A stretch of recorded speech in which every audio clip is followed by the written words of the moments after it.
Hi, good evening, everyone. So we'll be discussing the internal security questions today, and we'll try to do some analysis of how do we approach the answer writing in internal security as well. So as far as the weightage of internal security in the mains examination is concerned, UPSC has been largely consistent on this particular issue. In last 5 years at least, we have seen that they have asked 4 questions, and each year, the weightage of the questions has been 50 marks.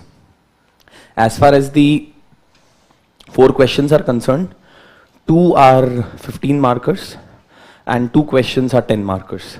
So which means that 2 questions need to be answered in not more than 250 words and 2 in not more than 150 words.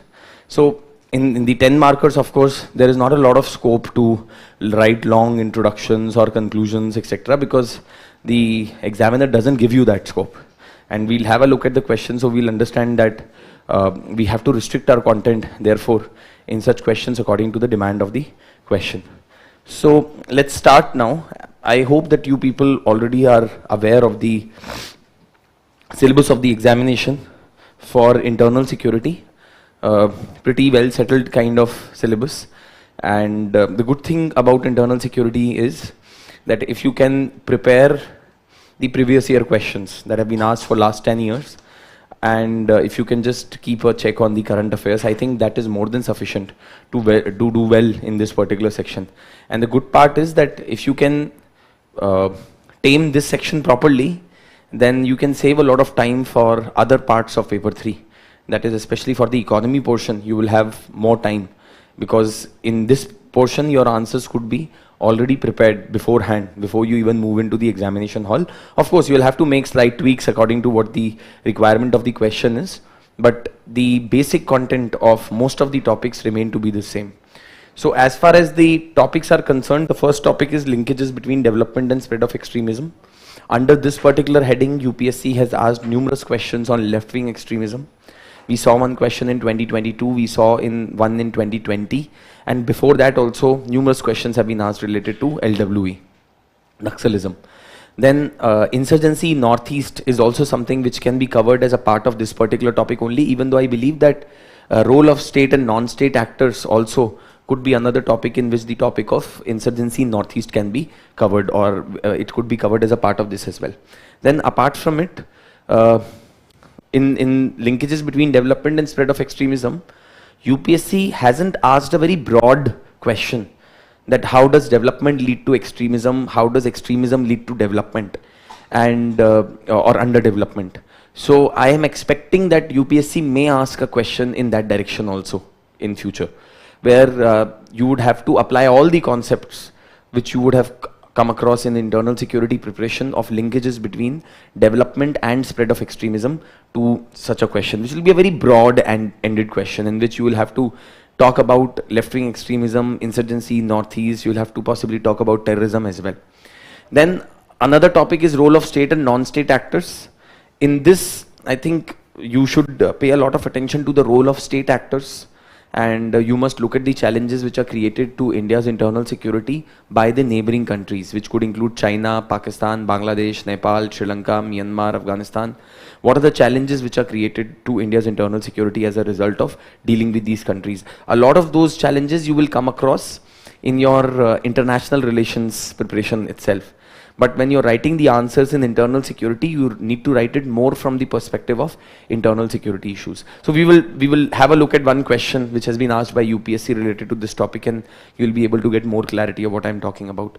Apart from it, there is a topic of role of non-state actors. So this anyway is covered if you cover all the other topics properly, except the issue of terrorism, which may not fall into any of these categories. I think the role of organized criminals, role of insurgents, role of militants, role of Naxalites, all of those things are already covered under various other headings. Then another topic is challenges to internal security through communication networks. We haven't seen specifically any question getting asked from this from this topic, but I think this is also covered as a part of the next topic, which is role of media, social media and networking sites, and the role and the basics of cyber security. Basics of cyber security is one topic which has emerged as perhaps the most important topic in last 10 years since UPSC has changed the pattern of the examination, because every year we have seen at least one question from this particular topic of basics of cyber security. It is very contemporary also. It is a very dynamic topic as well, and every now and then we keep coming across some news in the newspaper about some cyber fraud or some cyber terrorist attack, etc. And plus, apart from that, the government also has been making consistent efforts in order to upgrade our surveillance and cyber security architecture so that we can combat with the challenges of 21st century when it comes to cyber technologies. And then money laundering and its prevention. This is a fairly simple topic. UPSC hasn't asked many questions from this topic, but 2 years back, that is in 2021, UPSC asked a question on the role of technologies and globalization in the issue of money laundering. So you may want to have a look at that particular question as well, which we'll discuss in a bit. Then security challenges and their management in border areas. This has been another important topic. Also because this topic can be related to a number of other topics in your syllabus. You can relate it to the topic of role of external state actors. You can relate it to the topic of organized crime as well. You can relate it to the topic of Naxalism. You can relate it to the topic of militancy, insurgency, terrorism. हर चीज के साथ border management का कहीं ना कहीं role है. In fact, in 2013, UPSC had asked a very broad question on what are the implications of on the national security of India due to the challenges which are created in the border management, or how does border management have an effect on India's internal security. So they have already asked a very broad umbrella question on this particular topic, and they continue to ask questions related to this topic in the examination. We'll have a look at that as well. Then linkages of organized crime with terrorism.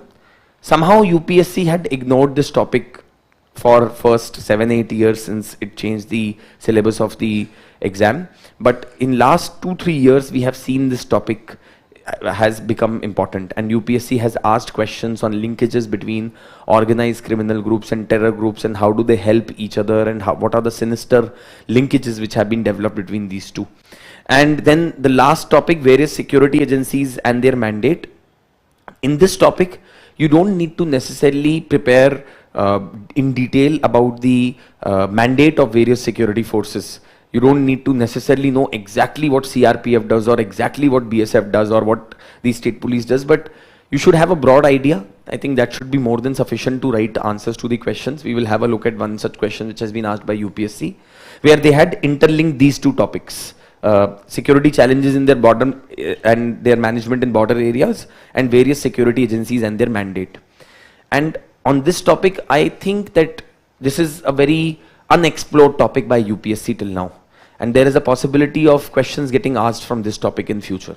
I expect that UPSC will ask questions on issues and challenges in the functioning of the CAPF, issues and challenges in the functioning of the state police, issues and challenges in the functioning of the intelligence agencies in India going ahead in future, because this topic UPSC hasn't asked a lot of questions. And if my understanding is correct, if my analysis is correct, in last 5 years you would see a pattern that whichever topics UPSC had not explored earlier, they have now started to ask questions related to that. Organized crime and terrorism, there was no question which had been asked earlier, but now they have been asking a lot of questions related to this. Similarly, if we look at the topic of various security agencies and their mandate, they haven't really asked a lot of questions related to this topic in the past, but I do expect going ahead in future there will be questions related to this. Anyway, so that's the broad analysis of the topics which you need to keep in mind. So what I would like to suggest here is, of course, that you should prepare the entire internal security portion, but considering how the paper has gone, I think some of the topics are very, very important. One is, in this topic, I think you can expect a question on the topic of Naxalism almost every year, right? Almost every year. So almost every second year, UPSC has asked a top question on the topic of Naxalism. So your topic of Naxalism should be prepared really well, thoroughly. I think considering the security situation in Manipur this year, you can expect a question on insurgency in Northeast in the mains examination. Then apart from it, another topic which I believe can be covered as a part of role of non-state actors, which UPSC hasn't touched upon in last few years, is the topic of communalism and how communal violence and effects of communalism on internal security also need to be prepared. So I think that is also another very important topic. This of course remains to be an evergreen topic. I think UPSC will continue to ask questions on this, and considering the fact that there was a statement that was made by the Honorable Minister of Information Technology also a few days back, that we do plan to introduce the Digital India Bill. So do expect a question on data privacy, expect a question possibly on the data breaches, expect a question on cyber frauds, expect a question on cyber frauds related to financial frauds, maybe a question on the use of cyberspace by the terrorist organizations. I think these are some really important themes which are covered in newspapers from time to time through various editorials. You must keep a very close eye on those editorials which come related to cybersecurity. I think that this topic would always find one question in the examination. इससे एक question आएगा ही आएगा. UPSC पिछले 5 साल में ऐसा कर रही है और मेरे को नहीं लगता कि there is any reason for them to change it, because this is the real warfare now. The real warfare is being fought as far as the cyber security is concerned or cyberspace is concerned. Then I think another important topic which I believe UPSC will continue to pay importance to is the border management and the security challenges in the border areas. Plus, if you look at various security agencies and their mandate, maybe UPSC may also move towards asking a question on defense modernization. What are the defense modernization reforms that have been introduced in India?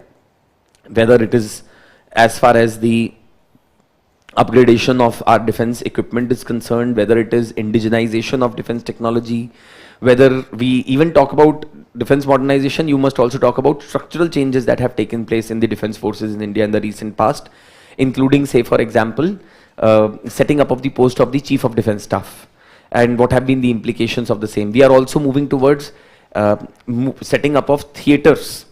Theater command approach to the warfare is also something which possibly may be explored by UPSC, because this keeps coming a lot in the newspapers. And then, of course, I think security challenges in their management in border areas, usually people tend to interpret that they should only cover land border management. But you must not forget maritime border management. And I think UPSC asked a question last year itself on maritime border management. I think this theme can be explored again by UPSC going ahead in future. Of course, linkages of organized crime with terrorism and terror financing. How we are trying to combat terror financing. What do you understand by terror financing? What are the various sources of terror financing? That also is a very important topic. So these are some topics which I feel are kind of still unexplored by UPSC and may be asked going ahead in the past. Anyway, so let's move further and let's talk about questions that have been asked under this particular head, which is the role of the linkages between development and spread of extremism. A question was, ab iske sources kya hai? What are the sources which you can refer as far as preparing for this topic is concerned? I think to cover the topic of Naxalism, there is a conflict resolution report of the second ARC, which can be very relevant. It does not, you don't need to read the entire report. But if you want to just read about topic of Naxalism, you may read it from the second ARC's conflict resolution report. If you want to read about insurgency in Northeast, you may refer the conflict resolution report of second ARC. If you want to read about topic of communalism, you may again refer the second ARC report on that particular matter. Then apart from that, for Naxalism, you may also refer one expert group report which came out in 2007, which was by the Planning Commission, also called as the D.K. Bandyopadhyay Committee. And that committee report was titled the extremist challenges, developmental challenges in extremist affected areas. So you may expect a question related to that. You may read that report if you want to get more details about left-wing extremism. Of course, given the paucity of time and given the shortage of time, you must restrict your resources. These are some authentic resources, of course, which I'm telling about, department-related standing committee reports, or there is the annual report of the Ministry of Home Affairs as well, which you can refer for these topics. Otherwise, I recommend that you may refer the value-added material of Vision IAS. We have prepared it very recently, just 2 years back, and it is revised material, and you will find a lot of relevant information and concepts related to internal security, which can help you in sailing through the internal security portion in paper 3. So let's look at the questions that have been asked on this particular topic in the past. So the question that was asked in 2022 was from the topic of Naxalism. And this question, fairly simple question, okay, fairly simple question. It says that Naxalism is a social, economic and developmental issue manifesting as a violent internal security threat. So the question itself is giving away that when we look at Naxalism as a problem, there are social dimensions to it, there are economic dimensions to it, and there are developmental issues also that have led to the rise of Naxalism. So it says in this context, you have to discuss the emerging issues and suggest multi-layered strategy to tackle the menace of Naxalism. So if I look at the question, firstly, the examiner expects you to talk slightly about the causes of Naxalism, because very clearly the social, economic and developmental issues resulting in a violent internal security threat has been mentioned here. So the examiner wants you to address the topic of causes of Naxalism, but at the same time he says that you have to discuss these causes of Naxalism in context of certain emerging issues. So what are some of the issues that we have seen emerging in the recent past? You have to relate them in context of causes of Naxalism. And second aspect which the examiner of course expects you is to suggest a multi-layered strategy.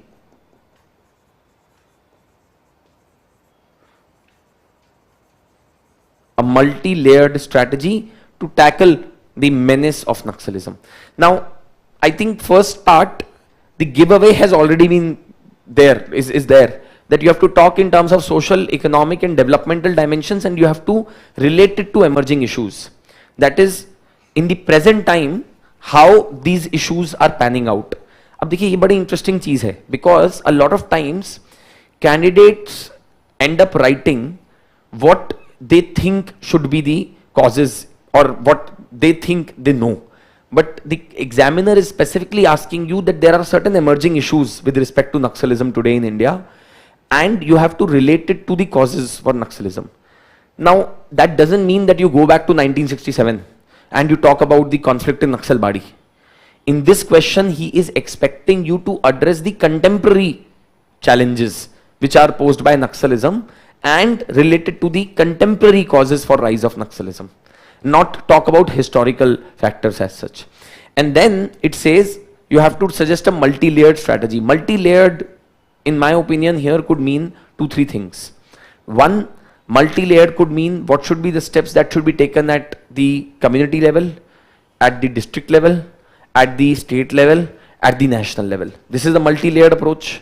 So that is one approach you can suggest. Or you can look at a multi-layered strategy could also mean what are the economic things that, or economic solutions that we should, economic measures that we should take, what are the developmental measures we should take, what are the political measures we should take, what are the social measures we should take in order to tackle the problem of Naxalism. It depends upon you entirely, how you want to write the answer. I don't think that there is any strict, hard and fast rule which the examiner is telling you when he is telling multi-layered. Multi-layered could mean either when you go from local to national, or it could mean issue-wise as well.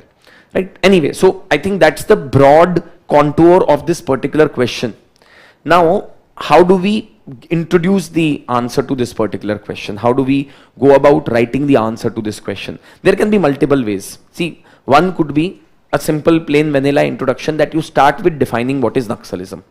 I hope all of you know about Naxalism. Naxalism or left-wing extremism is an extremist movement which aims at overthrowing the Indian state and replacing it with the communist rule through a protracted war, through a long drawn war against the Indian state.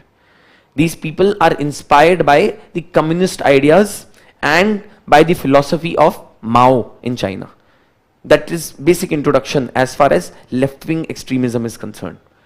But I would suggest that you should try and think more as to what could be a good introduction in this particular question. What could be a good introduction? If any one of you may want to suggest, just brainstorm. There is no need to be right or wrong, but I just want some ideas from you. What could be an introduction? One is defining Naxalism.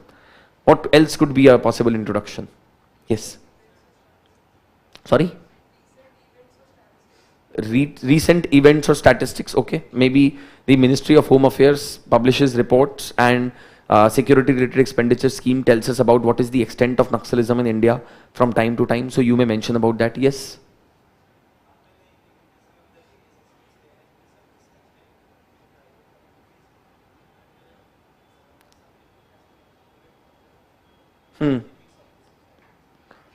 Okay, but how does that lead to this story for the causes of rise of Naxalism? In a way, because see, this question is saying that you have to discuss the emerging issues of Naxalism.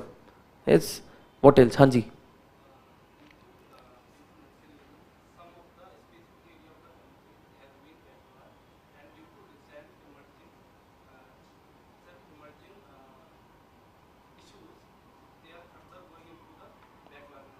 See, one point that you should keep in mind while you are writing the answer to the question, ensure that in your introduction itself you don't keep using the keywords which have been used by the examiner in the question, because then that shows that you are already out of ideas in the introduction itself.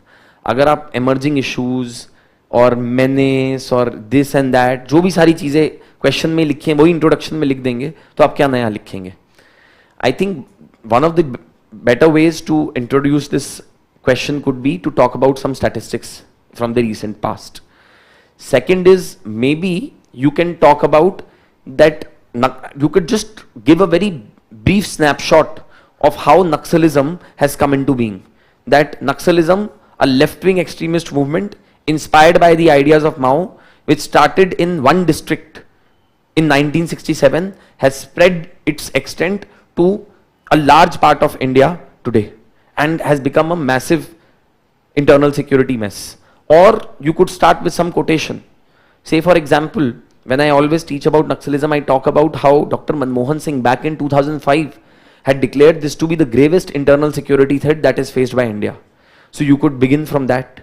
Or you could also talk about some other observations that have been made by the Supreme Court, where Supreme Court has said that Naxalism is a bane to democracy. It is against the very idea and the core principles of our constitutional democracy. So you could start from something like that.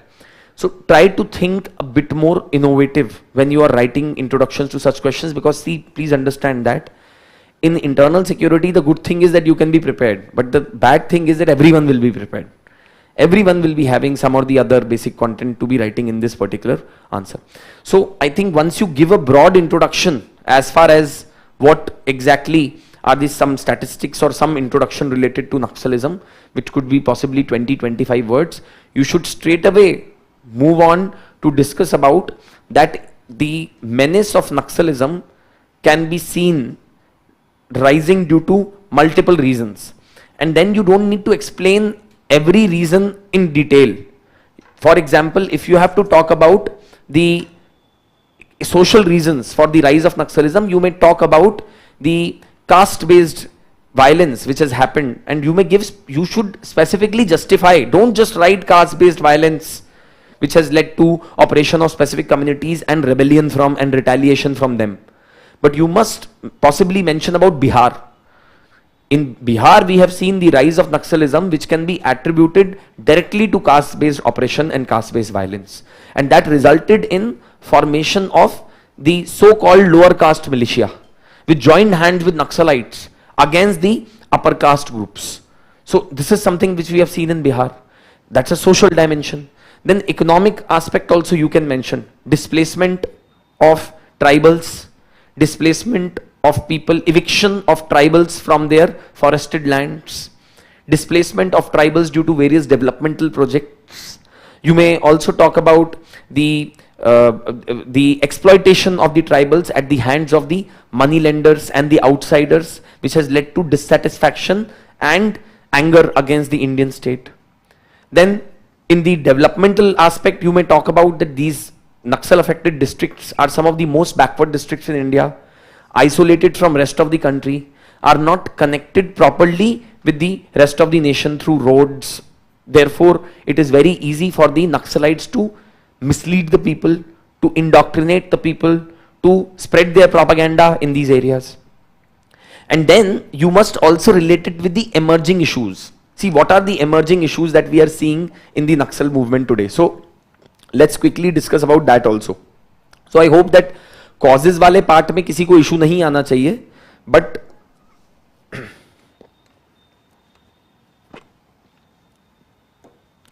so the causes part should not be such a big problem, I believe. But so once you have, let's say, in this particular question, in the introduction, see, also I see that some students, some candidates, they write introduction and then they write introduction. Please don't do that. This is just to explain to you. So here, either you may take a statistics based approach to introduce the answer, or you may take a quote based approach to introduce the answer, or you may just simply talk about a brief snapshot, a brief overview of Naxalism in India. Brief overview of Naxalism, or you may talk about, you may start with the definition based approach as well. In any case, you should not be using more than 20 to 30 words, please remember that.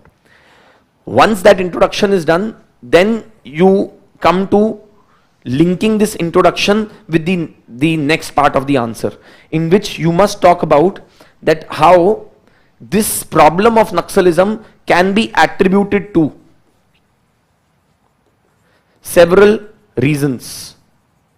And please make a very broad, very brief description of these reasons, which would be your social reasons, economic reasons, and developmental reasons. Here, if you feel, you may just add one line each to explain them with help of one example in just one word. For example, when you talk about economic issues, you may talk about, for example, land displacement due to this thing. And then what you could also do is, to break the monotony, you could possibly draw a diagram, maybe some diagram where you talk about factors for Naxalism or something like that, and then you may talk about economic factors, developmental factors, social factors in detail. या तो आप ऐसे कर सकते हैं, or you could just simply let go of this part and you simply draw a diagram, and then you talk about emerging issues. What are the emerging issues as far as Naxalism in the present day is concerned? So the emerging issues are, firstly, the, अब देखिए depend करता है आप कैसे लिखना चाहेंगे. Emerging issues में one would be, you could talk about use of local communities by the Naxalites as human shield. Right? So I hope all of you know about it, that how the local communities have been used as a human shield by the Naxalites to shield themselves against the action of the security forces. So you may mention about that. Apart from that, you may also talk about recruitment of children in the Naxal forces and leading to basic human rights violations. You could also talk about that how the Naxalites are also involved in propaganda through their extensive propaganda machinery by spreading perception by spreading misinformation against the Indian state. You may also here in emerging issues mention about the linkages between Naxalism and see you should not be wasting a lot of time. इसमें बहुत ज़्यादा समय नहीं spend करना है, एक एक line लिखनी है बस examples के साथ. Linkages between Naxalism and illegal mining. Linkages between Naxalism and drug trafficking.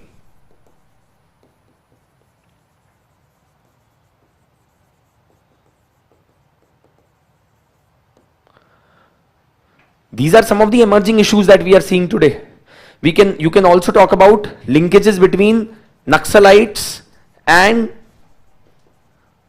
other non-state actors such as terrorists, such as insurgents. We can see that kind of linkage also between them and drug mafia, between them and the human trafficking nexus.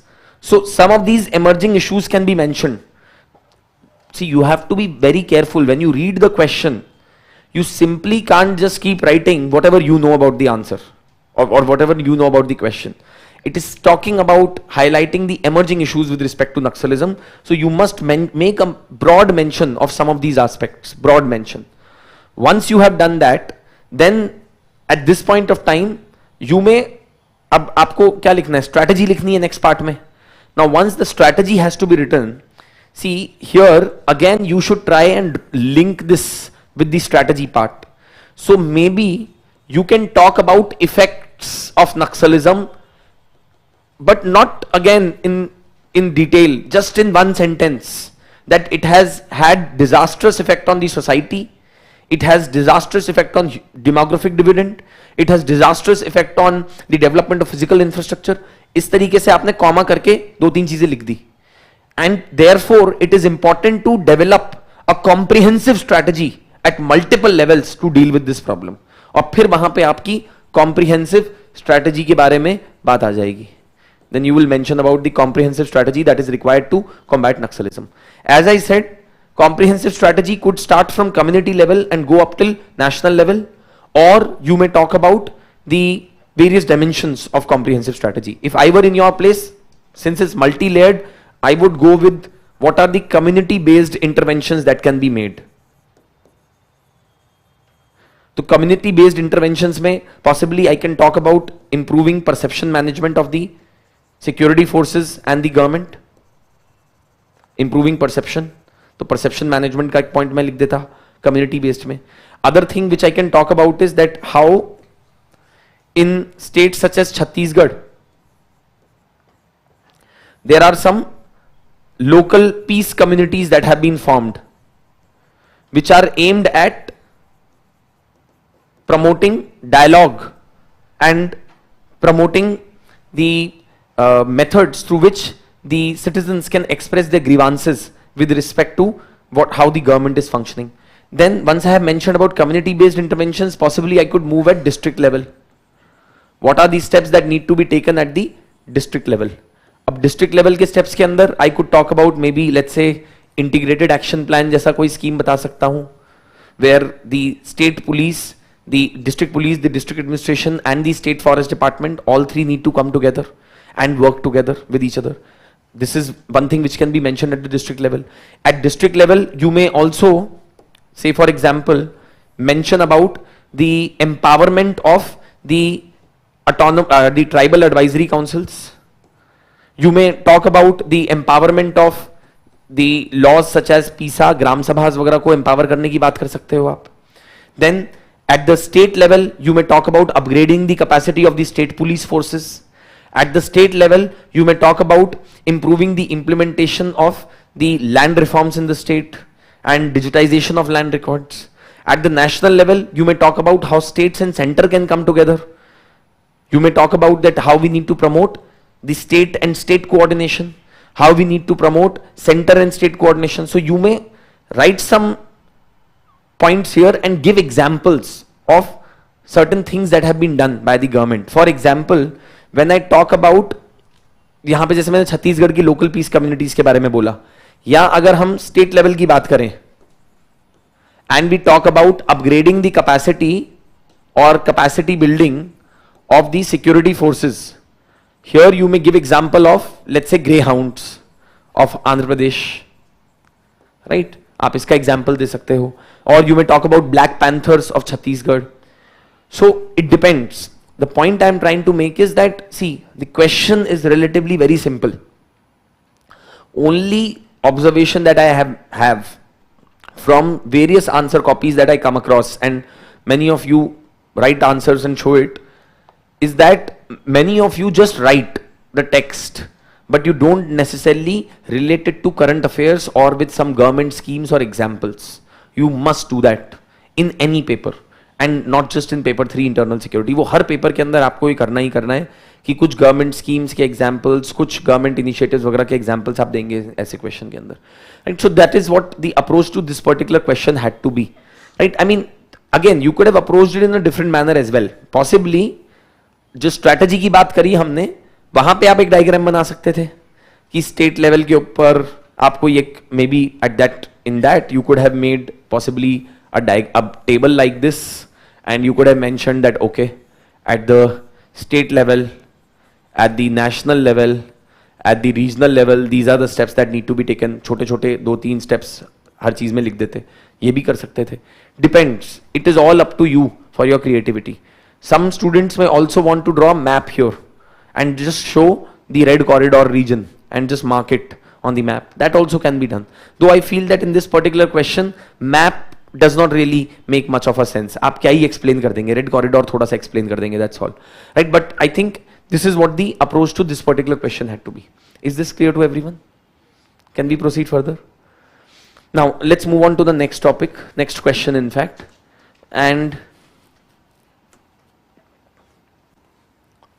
yes, so this was a question that was asked in 2020, and see, to be very honest, there is not much which is different in this question as from the one which has been asked in 2022. It says that what are the determinants of left-wing extremism in eastern part of India? Determinants means what are the causes or what are the factors that have led to Naxalism in eastern part of India. So here you have to, जब आप लिखें तो general causes मत लिखिएगा, जो भी लिखें उसको ईस्टर्न इंडिया के कॉन्टेक्स्ट में रिलेट करके लिखिएगा.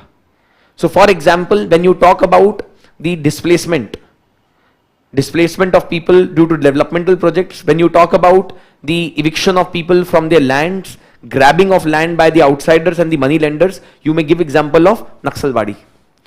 For example, you may talk about social oppression leading to Naxalism, you may give example of Bihar.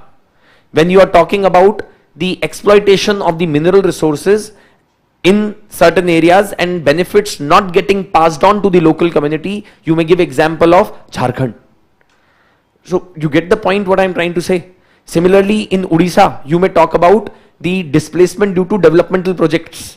आप उसमें ये जो पॉस्को का प्लांट के ऊपर जो पूरा प्रोटेस्ट हुआ नियामगिरी हिल्स के अंदर, those kind of things you can write down. What tends to happen is that candidates think कि भाई determinants of left-wing extremism in eastern part of India, जो मन में आए लिख डालो. That is not the point. अगर वो आपसे ईस्टर्न पार्ट ऑफ इंडिया बोल रहा है तो please related to eastern part of India. और ऐसा नहीं है कि आपको हर पॉइंट में रिलेट करना है, बट जितना सोच सकते हैं कोशिश कीजिएगा. So you can write about unemployment leading to rise of Naxalism in West Bengal. That could be one example. You could write about caste exploitation, caste-based violence leading to rise of Naxalism in Bihar. You could talk about, as I said, exploitation of mineral resources and the benefits not being passed on to the locals in case of Jharkhand. You could talk about exploitation by the money lenders in the state of Jharkhand. You could talk about displacement due to developmental projects in case of Odisha. अगर आप उस तरीके से सोचेंगे, you will be able to write the answer to this question. And I'll come to the approach. Then it says, what strategy should government of India, civil administration and security forces adopt to counter the threat in the affected areas? Now see, actually if you look at it, question in 2022 is not very different from this, because in 2022 it is just changing it around and saying multi-layered strategy. ये भी तो multi-layered ही है. This is also multi-layered strategy. तो इसमें कुछ फर्क नहीं है. कि सिविलियन एडमिनिस्ट्रेशन को क्या क्या करना है, डेवलपमेंटल मेजर्स लेने हैं, which could be improvement of road connectivity, providing better drinking water facilities, improvement of educational facilities in the tribal areas of the country, setting up of residential schools for the children. We have seen that in these areas the government machinery is excessively corrupt, so we need to focus on that so that the exploitation of the people can be stopped by the local bureaucracy. When it talks about what steps need to be taken by security forces, you may talk about upgradation of capability of state police forces. You may talk about the building of the coordination between the various state police forces, some kind of intelligence sharing mechanisms between the states you could talk about.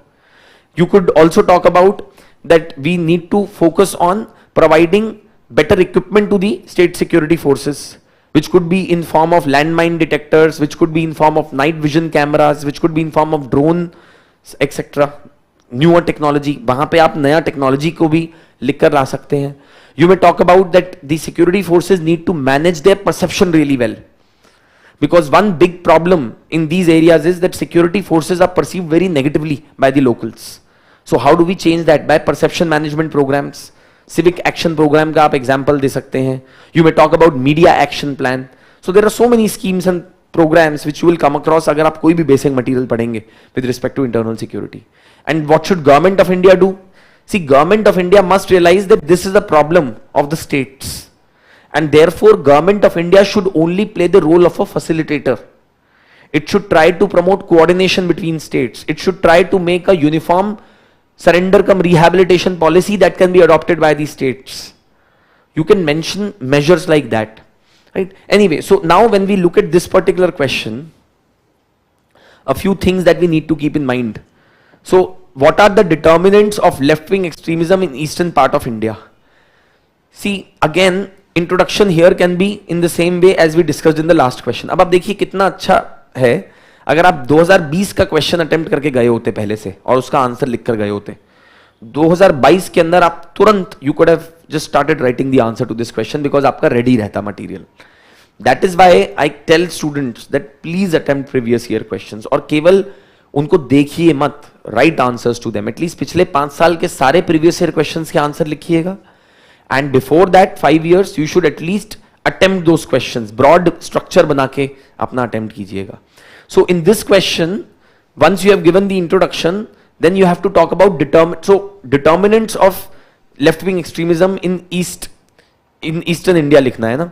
So for example, you may talk about determinants में caste-based oppression.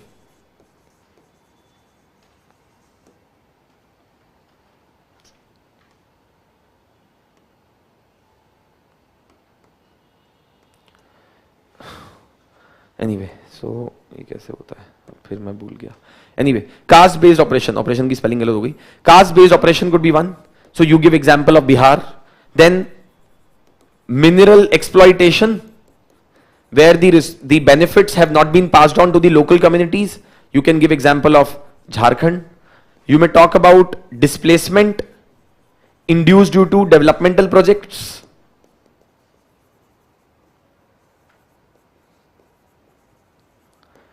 In displacement induced due to developmental projects, you may give example of Odisha. Then you may talk about the lack of development. You may again talk about Odisha, Kalahandi, Koraput, Bolangir. These are some of the most backward districts in India. Then you may also talk about derecognition of forest rights. Forest rights का non recognition, you में talk about Chhattisgarh. तो ऐसे आप इसको relate कर सकते हैं. Eastern India पे फोकस करना है, focus on eastern India as much as possible. Orissa, West Bengal, Bihar, Jharkhand, focus on that. Even though those regions are applicable generally elsewhere as well guys, but UPSC expects you to specifically answer that particular part of the question. तो question ध्यान से पढ़िएगा. This is one lesson which you need to draw. And every time I keep saying this, that just don't start writing the answer to the question simply because you know the topic. आपने उस topic के बारे में कितना भी पढ़ा हो, question की डिमांड जरूर एक बार आइडेंटिफाई कर लीजिएगा. And then after that, I think the answer to the rest of the question is very easy. In any of these questions, in both these questions, whether it is this question or whether it is the last question, the conclusion can be talking about maybe some doctrine or plan that has been made by the government. समाधान doctrine के बारे में आप conclusion में end कर सकते हैं. Or you may talk about some future solutions that need to be taken on this behalf. और या फिर आप ये भी बोल सकते हैं कि if we are able to overcome Naxalism, what it would look like, or what the situation could be once Naxalism is over, how it would be able to bring in an era of development in Eastern India. So उस तरीके से भी आप इसको थोड़ा सा लिख सकते हैं. बहुत futuristic perspective से भी you can write down the conclusion. So these are relatively very simple questions. Sitters हैं ये. These are very low hanging fruits. अगर आप ढंग से तैयारी करें, you can do well in these questions. Is this clear to everyone? Yes.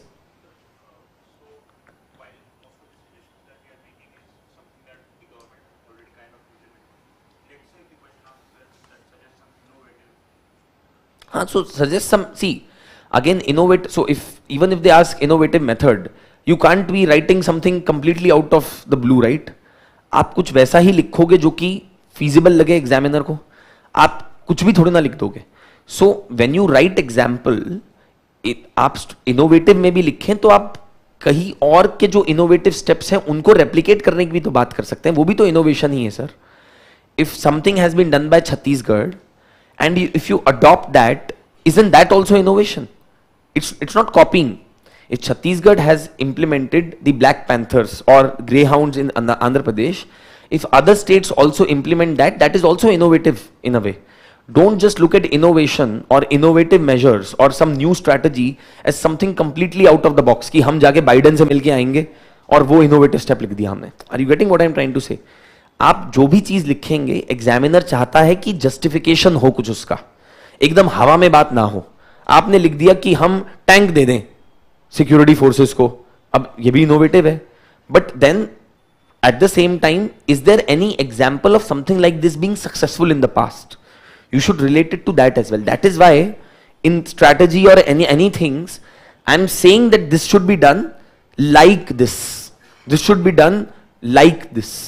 So that gives the examiner an idea कि आप जो भी बोल रहे हो उसका कोई basis है. That it is not just a figment of your imagination. That is the only reason why I am relating it to some government schemes, programs, etc. Get the point? Right? So there are a lot of questions which have been asked on this particular topic in the past. On left-wing extremism, emerging issues due to Naxalism in India.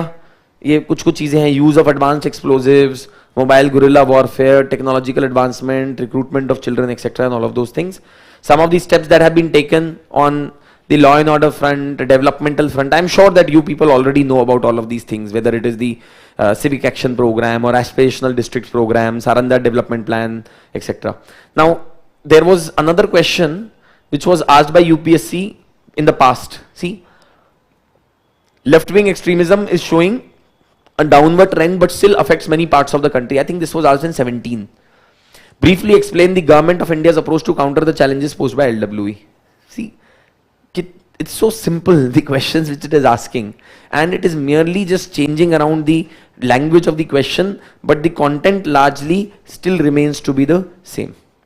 Now, because last year there was no question asked from Northeast insurgency, I think the year before also there was no question asked from Northeast insurgency. So you can expect a question if you are writing mains examination this year on insurgency in Northeast or the ethnic conflicts in Northeast, the tensions in Northeast, and you must have a broad idea of insurgency in the Northeast. So keep reading newspapers properly. Indian Express explained, Indian Express research articles, they have done a marvelous job, I think, of covering topics related to the Manipur conflict and Manipur violence right now. So you must pay attention to those. I think you will get a lot of fodder material which you can use in the answers related to this particular topic. Insurgency से बिल्कुल मेरे को लगता है question आएगा, क्योंकि नक्सलिज्म पे देखिए उसने last year question पूछ लिया है, 2020 में भी पूछा था. So I doubt कि वो इस साल पूछेगा. I think this year it will be the question for insurgency in Northeast, or it will be on terrorism. Anyway, let's move further now. this is perhaps the most important topic, as I said कि इससे तो हर साल एक question आ ही रहा है exam के अंदर. Let's quickly have a look at that. So इसके लिए what are the sources which you can refer? Newspapers extensively. And I would suggest that अगर आप साइबर सिक्योरिटी पे थोड़ा और बेसिक पढ़ना चाहते हैं, you may cover, there is a report of IDSA which is there on their website. अगर आप जस्ट सर्च करेंगे गूगल के ऊपर भी on cyber security measures, ORF also has come out with some really good reports in the recent past. You may refer that as well. But again, see, you must have that much time to go through those reports. Or otherwise, what I would suggest is that just go through the summary of those reports. From that summary also, you will be able to extract some 5-6 points which you can use in your answers. Issues, steps, or solutions that need to be taken with respect to cybersecurity. So let's have a look at the questions that have been asked. What are the different elements of cybersecurity?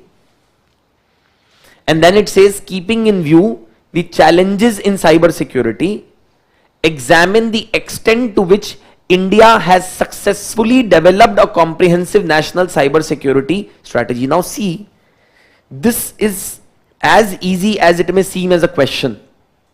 जितना आसान ये question दिख रहा है, थोड़ा सा इसमें कुछ हिडन चीजें हैं which you need to keep in mind. One, you have to of course discuss firstly what do you mean by cyber security.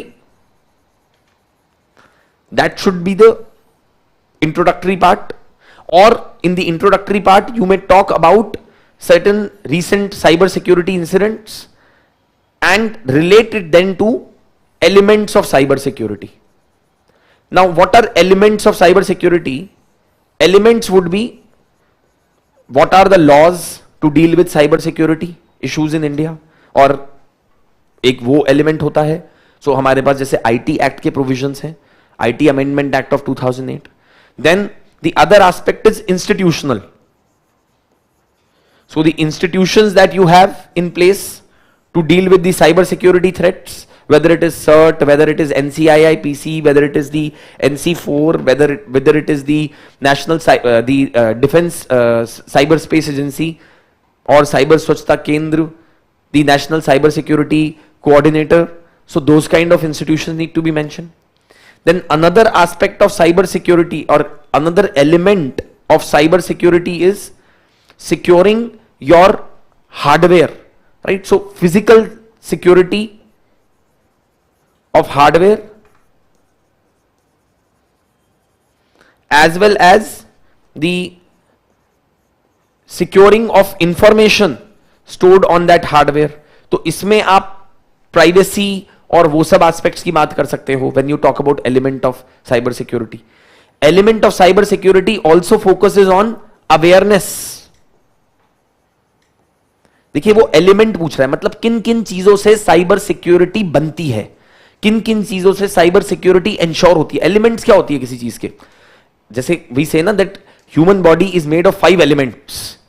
So when we are talking of cyber security, what all are the aspects of cyber security? Law होनी चाहिए, there should be institutions that should be there to enforce those laws and to prevent cyber security threats. You should have some kind of innovation, research, manpower to drive the cyber security initiatives. So you will talk about possibly research and development, innovation. Another aspect would be manpower. Another important aspect of cyber security is that citizens generally must have awareness about cyber security. I think these dimensions should be enough. So one, you have to, it says what are different elements of cyber security. Now see, in this question you should not be spending a lot of time on discussing just these in detail. आपने 5-6 elements mention किए, उनके बारे में एक एक line लिखी और example दिया, and then you moved ahead. For example जब आपने लॉज की बात करी, for example certain provisions of IT Act such as section 66D or section 66F or section 66E is talking about cyber security measures. जैसे section 66F defines the crime of cyber terrorism, right? Similarly, you have the identity theft which has been mentioned, if I'm not wrong, I think section 66E या D में है. So you mention about 1 or 2 of these provisions and then be done with it. Then institutions, you may talk about NCIIPC, you may talk about certain, and then be done with it. You may then similarly talk about creating awareness among citizens to deal with cyber security threats is also an important component. So on that you can talk about that how the government is constantly engaging with various social media platforms to spread awareness and is making an effort to make people digitally literate, make people aware about the cyber security threats. Then you may talk about manpower as well, that we have tried to introduce a number of courses in different universities to train manpower in cyber security. Again, manpower is required. You may give example, for example, China has raised an army of cyber warriors. So India also needs to have some kind of mechanism which is offensive as well as defensive with respect to cyber security. Then second part of the question I think is something which is more complicated, and you need to pay very close attention to what the question is saying. It says that keeping in view the challenges in cyber security, cyber security में कुछ challenges हैं India की, अगर आप preparation देखें तो क्या challenges हैं? मैन पावर कम है, एनफोर्समेंट एजेंसीज प्रॉपर्ली ट्रेन नहीं है, लोगों में अवेयरनेस नहीं है, most of our telecom and network equipment is imported from outside India, we don't have data protection law in the country. So these are some challenges that we are facing. And then it says keeping in view the challenges को दिमाग में रखते हुए examine the extent to which, please pay attention to this word, extent to which India has successfully developed a comprehensive national cyber security strategy. So in this part of the question you must talk about that India's cyber, पहले तो मेरा अगर if I were in your place I would write down elements of cyber security, then I would say that in order to enforce some of these elements India has created these all measures, or has taken all these measures in its as a part of its cyber security policy, institutional, legal, international. What are the steps that have been taken? कुछ में वो example देता. And then we have to examine the extent to which. So there only with each of those things I would have also mentioned shortcomings in our approach. For example, for manpower we haven't been able to train enough number of people as far as cyber security is concerned. For example, with respect to laws, our IT law is outdated. We don't have a data protection law in India till present. Whereas several other countries of the world, whether it is EU, European Union, whether it is Singapore, whether it is Australia, whether it is America, whether it is UK, most of these countries have enacted stringent laws to deal with data protection or to deal with any kind of violation of the privacy of individuals. We don't have any such law. तो आपको basically examine करना है कि India की cyber security strategy किस extent तक हमारे cyber security challenges को एड्रेस कर पाई है. I hope you understand. Read the question very carefully, right? So ideally in this particular question I would have talked about elements of cyber security to begin with in the introduction and in the initial part. Then I would have said that I would have related these elements to India's cyber security strategy. And I would have talked about various steps that have been taken by the government in India on cyber security front.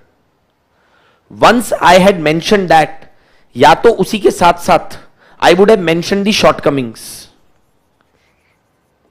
or the challenges, because वही तो है keeping in view the challenges, or you mention challenges separately, challenges or shortcomings in India's approach separately. So you mention shortcomings, you mention the challenges, you relate it with this, and then once you mention that, in your last part of the answer you must write way forward, that how do we address this going ahead in future.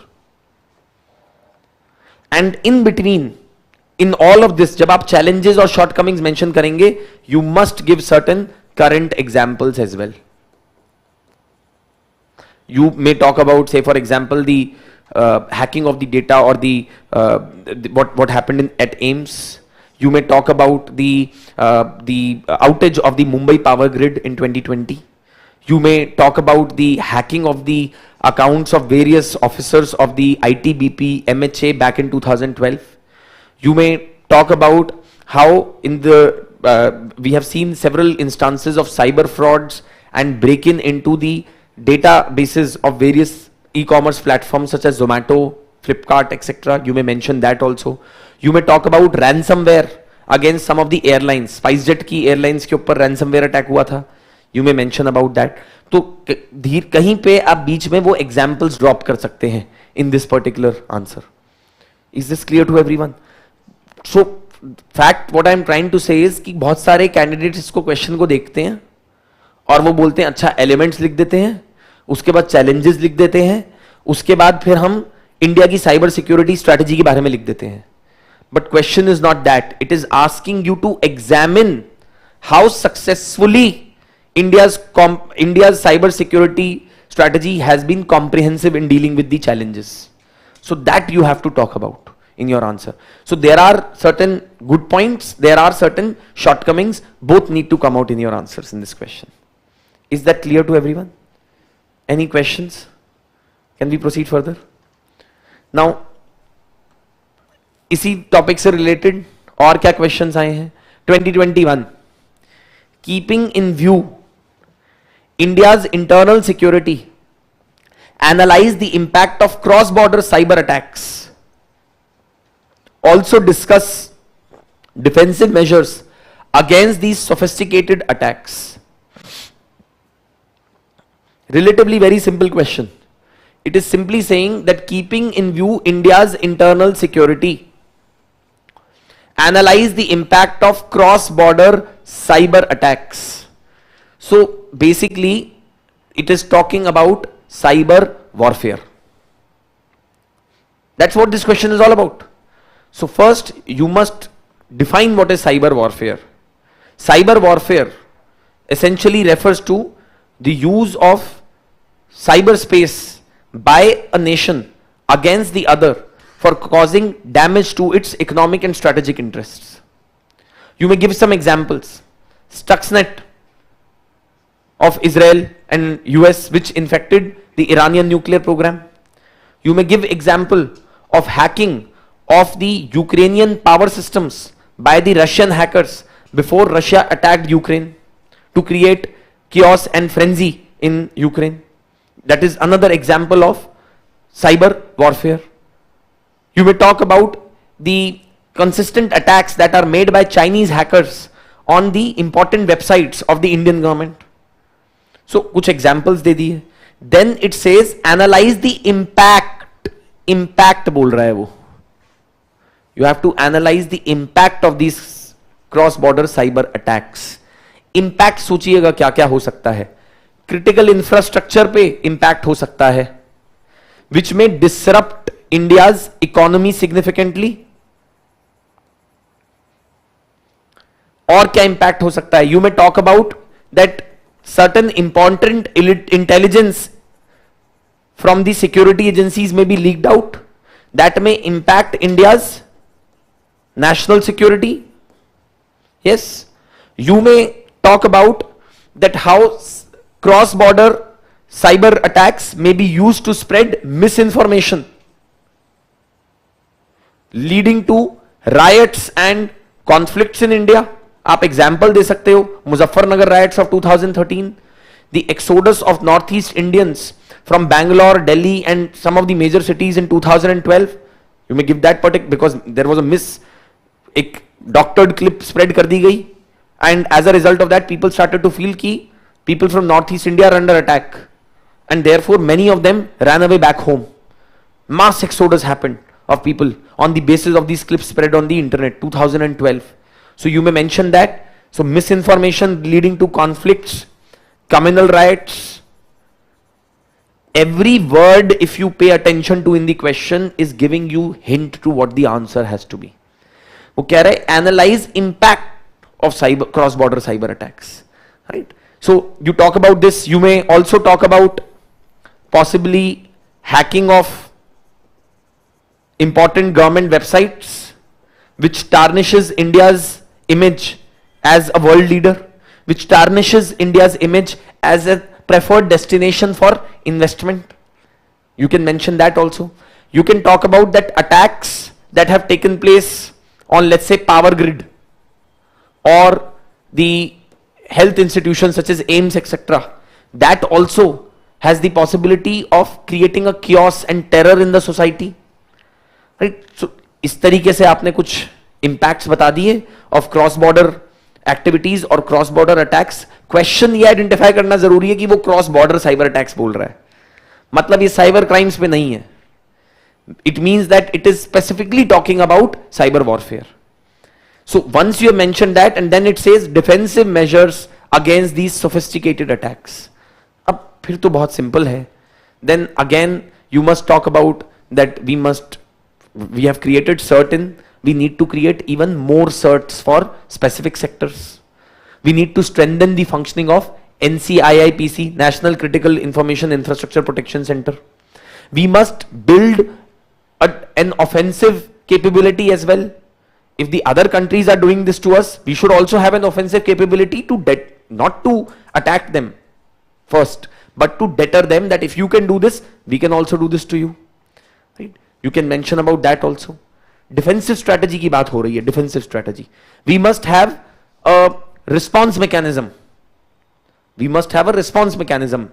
We must conduct mock drills, that in case some cyber warfare attack happens, from across the border, how do we respond in such a situation? Defensive strategy could also mean that all the government installations, all the government organizations must go through a security audit. Information security audit होना चाहिए, cyber security audit होना चाहिए सारे government departments का. You can mention that. You can talk about we should build awareness among government officers. So please understand कि ये generic question लग रहा है देख के, but वो specific चीज पूछ रहा है. But at the same time, अगर आप केवल थोड़ा बहुत पढ़े हैं और common sense use करेंगे, you will be able to write the answer to this question.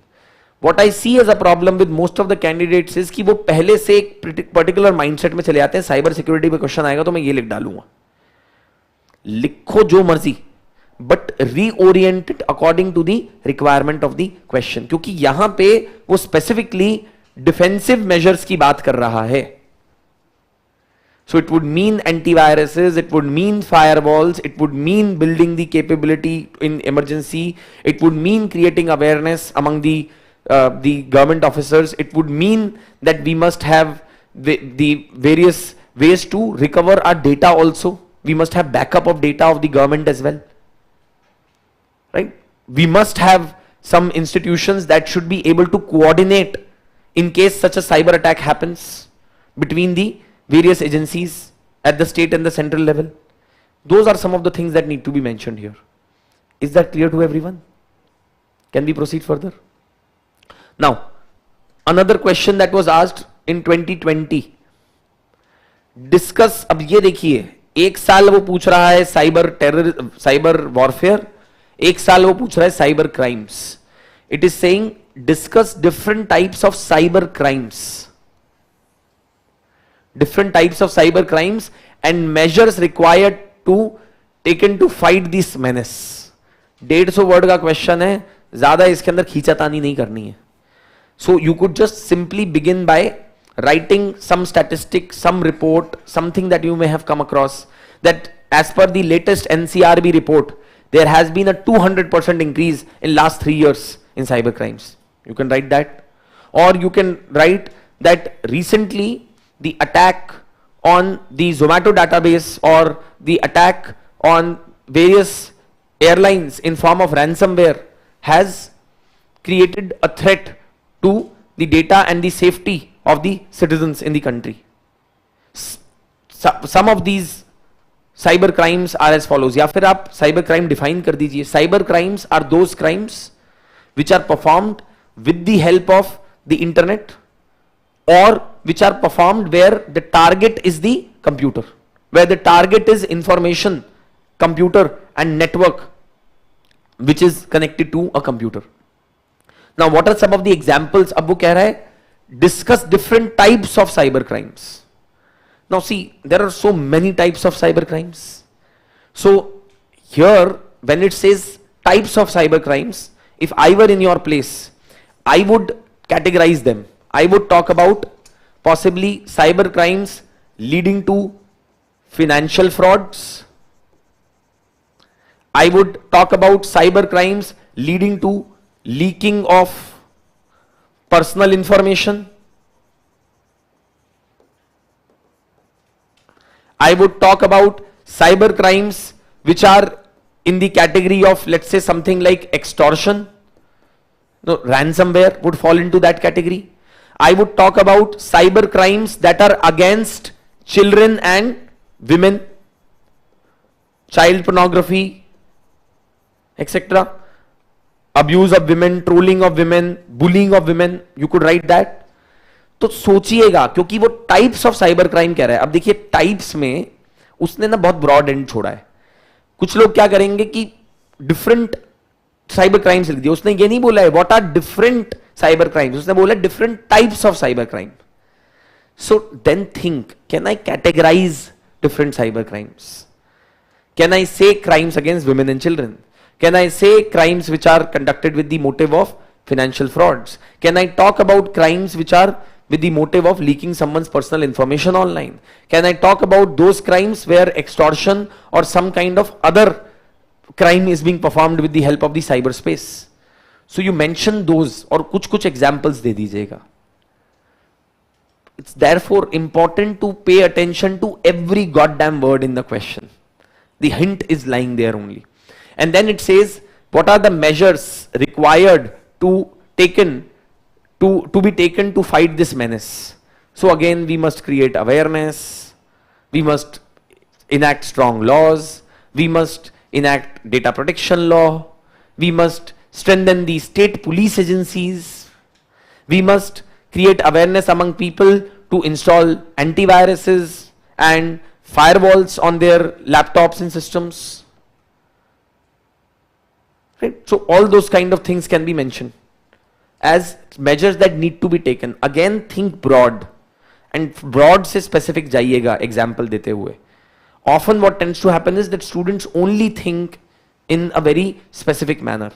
Look at the broad aspect of the question, you will always do better in the examination. Is that clear to everyone? So see, ultimately if you have seen one thing, content में कोई गड़बड़ नहीं है. It is the fact that you must read the question very carefully. I am telling it to you again and again.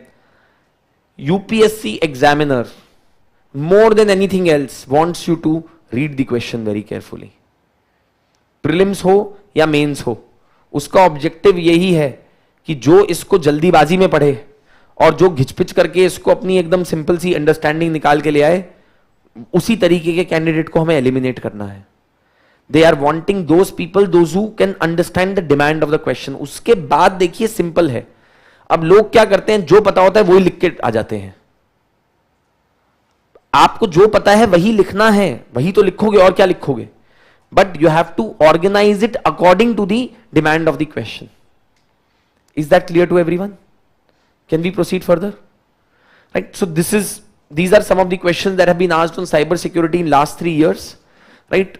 अब challenges with respect to cyber security जो हम discuss भी कर रहे थे, lack of budget, lack of adequately trained workforce, lack of awareness among citizens, lack of coordination between different agencies. We have 70% of the telecom equipment which is imported in India. Data privacy, absence of comprehensive data protection law in India, over dependence of government agencies on external servers which are located outside India. So those are some of the things. Then Why does India अब ये सब कुछ statistics आपके पास अगर हो तो आप इससे इंट्रोडक्शन कर सकते हैं that India is the second largest number of smartphones in the country in the world, and therefore chances of the cyber frauds have increased significantly. India has third largest number of internet users in the world, which makes a significant proportion of our population subject to cyber risks. So some of these statistics, India has world's largest citizen identity program, and therefore making us highly vulnerable to cyber threats and cyber frauds. So think, अगर आप ये कुछ चीजें पहले से prepare करके जाएंगे, आपके नोट्स में होगा, it will be very easy for you to write the answers to these questions in the examination. Then, of course, steps that have been taken by the government of India in the past, etc. And what were the important components of the national cyber security policy. There were two committees that were formed, Gulshan Rai committee and the Inderjit Rao committee, which was the standing committee of the parliament, which had recommended certain measures in order to improve the cyber security preparedness of India. So you could use some points from there as well in your conclusion, in your suggestion, strategy, how to tackle with this menace. So content same hai, masala same hai, but you have to vary it according to the demand of the question. There are a few other questions also that have been asked in the past. Right? There was a question that was asked on Cyber Dome project. Now this year, I think 2019 mein question aaya tha. This was a tough question. Reason for that is that when this question was asked, there was nothing actually in public domain related to this. अगर ऐसा कोई question आ जाए तो हम क्या करेंगे? You must think Cyber Dome. Even if I don't know the details, it must be some kind of a protection. It must be some kind of a defensive program. So you just mention very broadly that it is to protect India against any threats in the cyberspace and to prevent financial frauds and to prevent cyber crimes and cyber threats etc. from happening because they can have a significant impact on the economy, this, that, kuch karke likh diya. Then it says that how can it be useful in controlling internet crimes in India. अब देखिए उससे ही कहीं ना कहीं पता चल गया है कि ये साइबर डोम जो है क्राइम्स, साइबर क्राइम से रिलेटेड है. तो how can it be useful? It will strengthen the security agencies, it will enforce the law effectively. तो आपको थोड़ा बहुत जेनरिक लिखना पड़ेगा इस तरीके. अब ऐसा क्वेश्चन आते हैं कई बार bouncers, UPSC gives such questions जिसका किसी को कोई क्लू नहीं होता. But then in those questions try to be thoda generic and give some specific examples that will at least out of 10 marks 3 या 4 नंबर कुछ तो दे देगा examiner. Because see let's be honest, ऐसा नहीं है कि 20 के 20 क्वेश्चन हमेशा आएंगे ही आएंगे और सबको आएंगे. किसी ने अगर तुक्के से पढ़ लिया साइबर डोम प्रोजेक्ट तो ठीक है, otherwise when this question had come, even I did not know. I had been teaching this subject for 9 years now, but even I did not know what this cyber dome project is. I had not prepared my students for this, I'll be very honest. But then again I expect that if you have prepared basics, तो आप कुछ थोड़ा generic content ही लिख कर आ जाइए, 3 number तो दे देगा examiner आपको 10 में से. बिकॉज यू मस्ट अंडरस्टैंड कि everyone is in the same boat. देखिए ये भी बड़ा इंपॉर्टेंट चीज होती है. When you walk into the examination hall you must be confident कि मुझे आता है तो आता होगा सबको, या अगर मुझे आता है तो ठीक है, अगर मुझे नहीं आता तो किसी को नहीं आता होगा. That kind of confidence has to be there, because otherwise then you get into desperate mode. फिर आप क्या सोचने लगते हो कि मेरी तैयारी नहीं थी, मैंने पढ़ा नहीं, और फिर आप क्या करोगे, क्वेश्चन छोड़ के आ जाओगे एग्जाम में. बट आपको बाद में बाहर निकल के पता चलेगा कि भाई किसी को नहीं आता था ये, everyone just rote some generic stuff और 2-3 नंबर मिल गए किसी को उसको लिखने में. आपने सोचा कि नहीं मैंने तो साइबर डोम प्रोजेक्ट पढ़ा ही नहीं, मुझे तो आता ही नहीं, मुझे क्या पता, तो छोड़ दिया आपने कंप्लीटली. मैं ये भी नहीं कह रहा हूं कि आप इसमें तुक्के मारना शुरू कर दें, बट आप ऐसा आंसर लिखें जो थोड़ा ब्रॉड हो, जो कि इस कैटेगरी में फिट हो जाएगा. Questions do come like this in the examination. Please be ready for them mentally. In mains examination also. It's not just in prelims. Mains में भी वो कई बार out of 20 2 या 3 questions दे देता है. And it depends. ऐसा होता है inevitably. एक आधा question जो है बहुत मुश्किल question होगा, किसी से भी नहीं होगा. But in that question, you should spend less time, write some sensible content, and expect and leave the rest to the examiner कि चलो 2-3 नंबर तो दे ही देगा 10 में से. Is that clear to everyone? Now let's move further. Security challenges and their management in the border areas. This particular topic has again been of great significance. There is an IDSA report on border management. I think you can refer that. Apart from it, newspapers of course are your very important source. So the question that was asked was, what are maritime security challenges in India? And discuss the organizational, technical and procedural initiatives taken to improve the maritime. बहुत simple question है ये, बहुत straightforward question है. What are maritime challenges that India faces? And what are the organizational, technical and procedural initiatives that have been taken? इसमें एक map बनाना चाहिए आपको. Reason for that is because if you draw India's map, केवल coastline का map बनाइएगा, and in that coastline map you can show what are the various threats that exist in terms of maritime security. You may talk about piracy, you may talk about terrorism. आप उसमें 20 एक थोड़ा सा बनाकर you can possibly show that 26/11 attacks, for example, अगर whatever, you know, if you drawn the map, you can show that 26 maritime terrorism, or you can show terrorism, and you can write down, for example, 26/11 attacks. ये आपने लिख दिया. Here you may show, यहां पे आप थोड़ा सा gulf of Aden वगैरह कुछ भी दिखा के you can show piracy. यहां पे आपने piracy लिख दिया, presence of pirates, right? For example, here you may talk about smuggling routes, etc. तो आपने drug trafficking, arms trafficking लिख दिया, right? You may talk about poaching of the marine life. So you may talk about it here somewhere around the coast of Sri Lanka, because here we have the it's a ecologically very sensitive zone.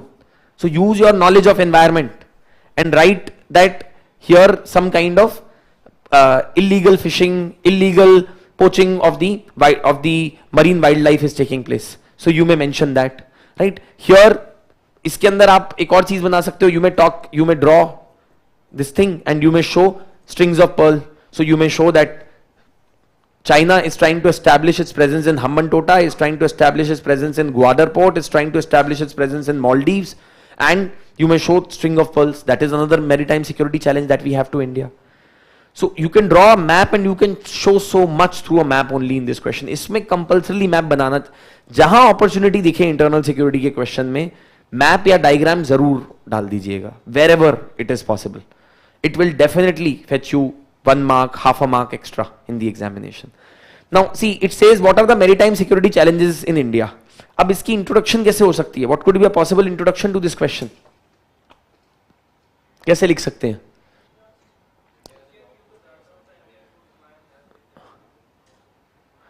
ठीक है, you may talk about India's coastline etc, long coastline challenges and all of that. और कुछ थोड़ा देखो, ये घिसी पिटी introductions से थोड़ा आगे निकलो ना.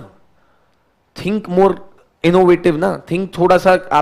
आपने इतना कुछ पढ़ा है, आप कितनी सारी चीजें मेंशन कर सकते हो. A recent incident of pirate attack on an Indian ship, कुछ ऐसा लिख सकते हो. Has sent the tremor waves in India's security establishment. Some of the challenges faced by the India at maritime level और in maritime security are as follows. Do get my point? यही घिसी पिटी introduction हर जगह. India की इतनी लंबी coast line है, India बहुत महान देश है ना. हर जगह इंडिया के 70% लोग एग्रीकल्चर पे डिपेंडेंट हैं. वही घिसापटा कंटेंट. कुछ तो इनोवेटिव सोचिए. Think that how you can use what you are reading in the newspapers, what you are coming across. You may write that it has often been stated that the future of the world will, or the future world power will be a strong maritime power, or the future of India as a global power lies in its maritime prowess. In this context, some of the important challenges or some of the significant challenges faced by India's maritime security are as follows. वही घसा पिटा, इतनी length है, इतनी coast line है, वही सब घिसी पिटी कहानी मत लिखिए. Think what new can be written. There are so many things which you can think. मैं आपको ideas दे रहा हूं, but you have to think about that, right? Yes.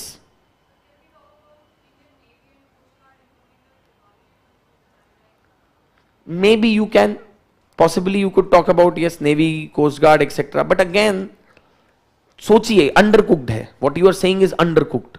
Think more. Can I? And ये ना चीजें एग्जाम में जाने से पहले होती हैं. देखिए, आप एग्जाम में सोच के लगने रख गए ना, ये सब तो नहीं होने वाला.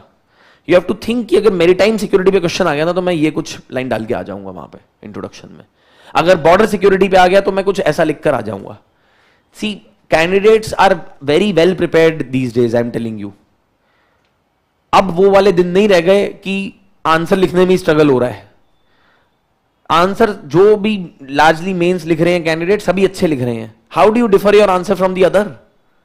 यही तो सारा चैलेंज है. सभी कोई लिख देगा कोस्ट लाइन इंडिया की बड़ी लंबी है, ढीकन फलान. What is big deal in that? आपको क्या लगता है जो आदमी प्रीलिम्स क्वालिफाई किया वो नहीं लिख सकता ये बात? So think, how can I make my answer slightly different? I am not telling you to think completely innovative, कुछ भी मतलब नहीं लिख के आना है, but I am saying that think what can be done. अब देखिए इसमें जब मेरीटाइम सिक्योरिटी चैलेंजेस हैं, what is an innovative way to write these maritime security challenges? कैसे थोड़ा स्ट्रक्चर तरीके से लिख सकते हैं? Yes, no, see again you are getting into specifics.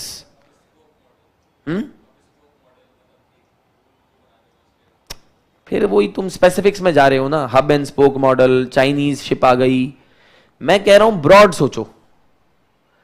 Challenges अगर मेरे को लिखने हैं तो मैं कैसे लिख सकता हूं? एक मैं लिख सकता हूं challenges due to other countries, external state actors and challenges due to non state actors. ऐसे डिवाइड करके लिख सकता हूं. तुम बात समझ रहे हो मेरी? तुम हब एंड स्पोक पे जा रहे हो. Understand what I'm saying, guys. You may write traditional challenges, non-traditional challenges. You may write challenges from state actors, non-state actors. Challenges to the economic security, challenges to internal security. You getting my economic security? मतलब कि हमारी ships को क्या खतरा है, हमारी trade को क्या खतरा है, and challenges to generally internal security. Think in that sense. थोड़ा सोचिए मैं क्या कह रहा हूं. I am saying that think broad. You people specifically jump into कि मैं ये डंडी बना दूंगा, मैं स्पोक बना दूंगा, मैं मॉडल बना दूंगा, मैं ये कर दूंगा. Think broad. That how can I make my answer appear different? Appear different. So for example, if I were in your place, I would have taken the approach of talking about traditional challenges and non-traditional challenges. In traditional challenges, I would have talked about certain political, economic, military events, rise in regional tensions, instabilities, China's increasing powers. I may also talk about non-traditional challenges, maritime terrorism, piracy, traffic and smuggling, illegal and unregulated fishing, etc. I could mention about that. Illegal, unreported and unregulated fishing, I could talk about that. So, मैंने ऐसे divide कर लिया traditional non traditional में. Content वही है, content is not different. But see, if one candidate just rote challenges 1 2 3 4 and one candidate wrote like this, don't you think the candidate writing like this would get more marks? Because his answer is appearing different, his thinking is sharper, the examiner can see. His thinking is more structured, the examiner can see. That is the point that I am trying to make, guys. Think in that way. सोचिए, दिमाग को use कीजिए. If you do that, believe me, you will do wonders in mains examination. You will do wonders. The problem is that होता ये है, दो चीजें होती हैं. जो पहली अटेम्प्ट में कैंडिडेट जाता है वो कई बार लिमिटेड कंटेंट के साथ थोड़ा इनोवेट करके लिखता है. जो सेकंड, थर्ड, फोर्थ में जाता है उसके पास इतनी नॉलेज होती है कि उसको यही नहीं पता मैं क्या लिखूं और क्या छोड़ूं. And that is why that person is not able to focus so much on how to present the answer, how to structure the answer. He is focused only on कि अरे मेरे पास तो बहुत कुछ है लिखने को, इसमें क्या क्या लिखूं क्या नहीं लिखूं. He is only focused about his knowledge and writing so many things in the answer. So please think in that sense, right? So challenges to maritime interest emanate from traditional, non-traditional challenges. You can write one line each about each one of them. Draw a small diagram. 101% आपको ये 15 number का question है ना, you will get 7.5 8 out of this if you do it properly. Examiner का mood अच्छा हुआ, उसके घर पे झगड़ा बगड़ा नहीं हुआ होगा, तो हो सकता है 10 भी दे दे तुम्हें 15 में से. भाई उसका दिन अच्छा जा रहा है तो हो सकता है ना, मूड की बात है, ये सच्चाई है. देखिए, this is the unpredictability in the exam. उस दिन एग्जामिनर का मूड खराब है, उसकी चाय के अंदर नमक डाल दिया किसी ने. Possibly, see, it happens. It's human nature. That anyway is not in your control, guys. That is not something which you can control. What you can control is that can I tell the examiner that I can write a good answer to this question? And then it says, the next part of the question is, discuss the organizational, technical and procedural initiatives taken to improve the maritime security. So, clearly उसने पहले बता दिया, organisational steps के लिए गए हैं, what are the procedural steps that have been taken, and what are the technical steps that have been taken. So जैसे procedural की बात करेंगे, we have taken steps to improve our interoperability and coordination with other navies. How? By conducting navy exercises, maritime exercises. एक दो के नाम लिख दिए ना, मिलन एक्सरसाइज और वट एवर क्वाड एक्सरसाइज की एक कुछ भी लिख दिया आपने, सिम्बेक्स और whatever. Then after that it says that you have to talk about the procedural में you may talk about improving coordination between navy, coast guard and the state marine police force. Procedural ही तो है वो. Organisational, we have set up the national maritime security coordinator. We have created a 3-tier security mechanism for guarding our coasts. So वहां पे भी एक छोटा सा डायग्राम बना दिया, and in that diagram you may show that we have this 3-tier security mechanism. We have this 3-tier security mechanism. For example, you may show that first we have the state marine police force, then we have the coast guard, and then we have the navy. और ये आप इसमें nautical miles वगैरह भी दिखा दीजिएगा कि ये टेरिटोरियल वाटर्स हैं, ये अप टू कॉन्टिग्यूअस जोन है, ये up to exclusive economic zone and deep water है, समथिंग लाइक दैट. छोटा सा 1 मिनट भी नहीं लगना ये बनाने में, but examiner will be impressed that oh you understand the organizational aspects that have been created here. Then उसके बाद टेक्निकल है. टेक्निकल के अंदर तो बहुत सारी चीजें हैं, surveillance devices, RFID tags on the boats, right? So all those things can be mentioned. Use of GIS, GPS technology to keep a track on the movement in the maritime areas, etc. So procedural में more regulation of activities in maritime zones through multi-purpose ID to all fishermen, maritime exercises with other countries. In technical, coast surveillance, coastal security scheme, you could mention about those. Newspaper में हम कुछ रोज पढ़ते रहते हैं, you may include those things. Then organizational, 3-tier coastal security architecture, appointment of national maritime security coordinator, ये mention कर दिया. That is it. And उसके बाद conclusion में फिर वही ऐसा कुछ लिख दिया that in order to become a global power, India needs to become a regional superpower, and a lot of that would depend upon our role in the Indian Ocean. And you may also talk about that majority of our trade with the rest of the world depends upon sea route. 90% of our oil is imported through sea. 70% of our trade with the world is happening through sea. So it is important to secure the sea lanes of communication. It is important to protect our commercial ships from any kind of piracy or any armed robbery incidents, something like that you may mention. आप procedural के अंदर आप law की भी बात कर सकते हैं. अभी तो recently there is a law also which has been passed, इसमें मैरीटाइम पायरेसी के लिए लॉ आया है ना. You must have read in the newspapers. नहीं पता? There was a law that was introduced last year, anti piracy bill, right? It was introduced in the parliament, passed by the parliament of India. You must mention about that कि उसके अंदर हमने death punishment, ये सब बड़ी सारी चीजें हैं ना उसके अंदर, लॉ के अंदर. So you may mention a few things about that also procedural में. See, so you have to be keeping your ears and eyes open. ऐसा नहीं होगा कि एग्जाम के अंदर एग्जामिनर एक्सपेक्ट कर रहा है कि जो आप न्यूज़पेपर्स में पढ़ रहे हैं, करंट अफेयर्स में पढ़ रहे हैं, उसको अप्लाई कीजिए. Write answers in such a manner in the examination, right? Then let's move on to the next question. This was a question asked in 2021 from Border Management. For effective border area management, discuss the steps required to be taken to deny local support to the militants and also suggest ways to manage favorable perception among locals. Now see, इस question का पूरा emphasis जो है वो एक ही theme पे है, ये ज्यादा इधर उधर नहीं भाग रहा है. This question is saying for effective border area management, discuss the steps required to be taken. Steps required to be taken to do what? To deny local support to militants and also suggest ways to manage favorable perception. तो दो चीजें बतानी है. One, we have to talk about that how effective border management can be ensured by doing these two things. One, by denying local support to militants.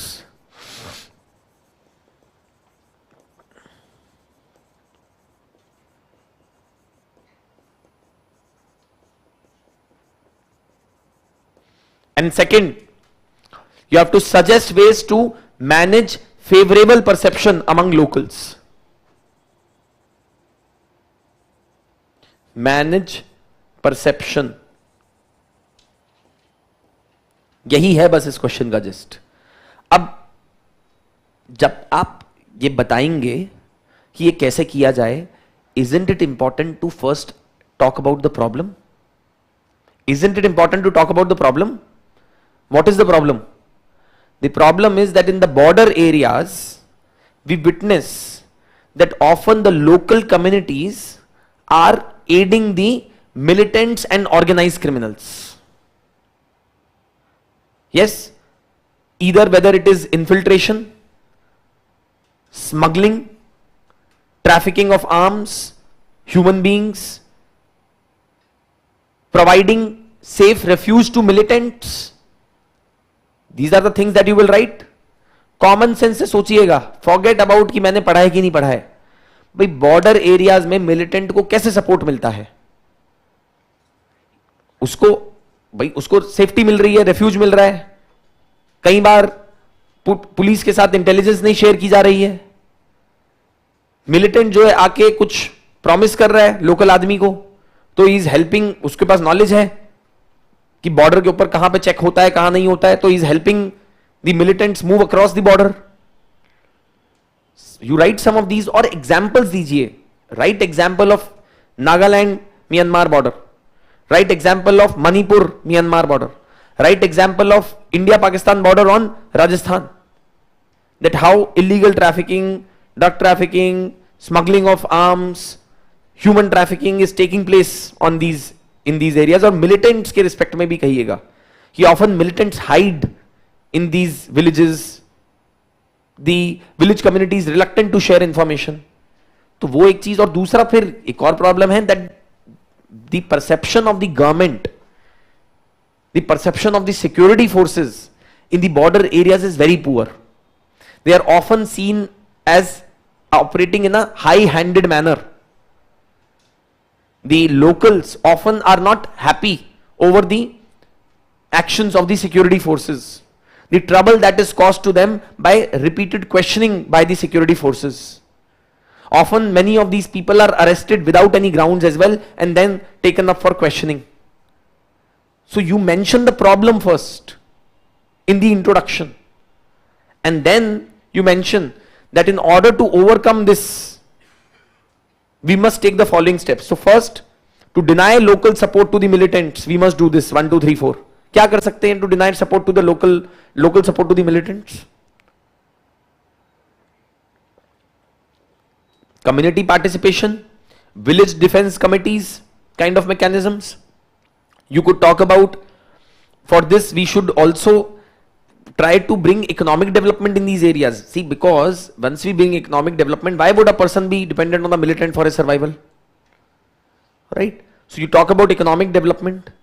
To deny the support to the local militants, you must have some people within the community who must pass intelligence to you continuously. You must conduct awareness programs among the community to specifically tell them the harms of this. वो आपसे बहुत rocket science नहीं expect कर रहा है. वो एक administrator की तरह आपसे एक्सपेक्ट कर रहा है कि आप क्या करेंगे ऐसी सिचुएशन में. आप अगर किसी बॉर्डर डिस्ट्रिक्ट में पोस्ट हो गए, बाड़मेर में पोस्टेड हो गए, कच्छ में पोस्ट हो गए, if you are posted in Moreh, what will you do in such a situation? How will you deal with the problem of denying support, local support to the militants? How will you make a positive perception of the government? By introducing various programs by the security forces for the development of the area. You may hold some regular meetings with the local leaders to understand their grievances and concerns, in which you can have you can have public meetings. You can mention that perception management ही तो है ये. People you have to deny local support to the militants. For that, you may also talk about that we must possibly create some kind of an scheme where if a local villager or a local person gives information, then they will be rewarded with respect to movement or some kind of suspicious activity in the border areas. You may mention that also. You get what I'm trying to say? It is all about actually understanding the question. The moment you focus on reading the question and understanding the question properly, half your job is done, guys. Most of the candidates make the seminal mistake of just rushing to write the answer and not reading what the question is expecting. Is that clear to you? Can we proceed further? Simple question tha ye. हाँ जी बोलिए.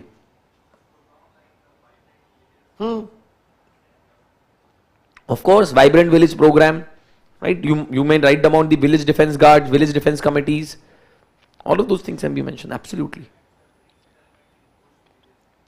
Yes, you made very good point. Resettlement in ghost villages, that can be done in order to deny support to the local militants, because बहुत सारे ghost villages हैं border areas के अंदर, वहाँ पे militants के लिए movement बहुत easy होती है क्योंकि लोग ही नहीं है वहाँ पर. Absolutely correct. You can mention that also. Yes. Sorry.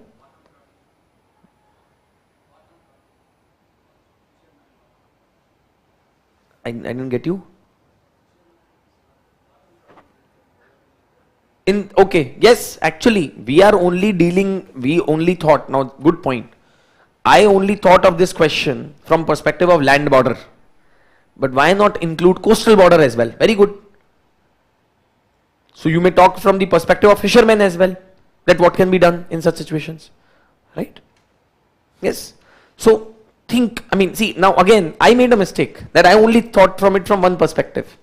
That's why you have to keep your mind open in the exam. And that will only happen when you practice before going into the exam hall. If you try doing this in the exam hall, it will not prove to be a success. नहीं होगा फिर, वहाँ पे बड़ा मुश्किल होता है सोचना, वहाँ पे इतना प्रेशर होता है, इतनी जल्दी में होते हैं आप लोग, कोई भी होता है जल्दी में, आपकी गलती नहीं है of course. You are expected to write in such, मतलब टाइम है ही नहीं ना वहाँ पे, 8 मिनट तो है टोटल ये क्वेश्चन का आंसर लिखने के लिए. उसमें पढ़ना भी है, क्वेश्चन समझना भी है, स्ट्रक्चर भी करना है अपने दिमाग में और आंसर भी लिखना है. So therefore, you have to think about certain things from before going into the examination hall and then read the question very properly.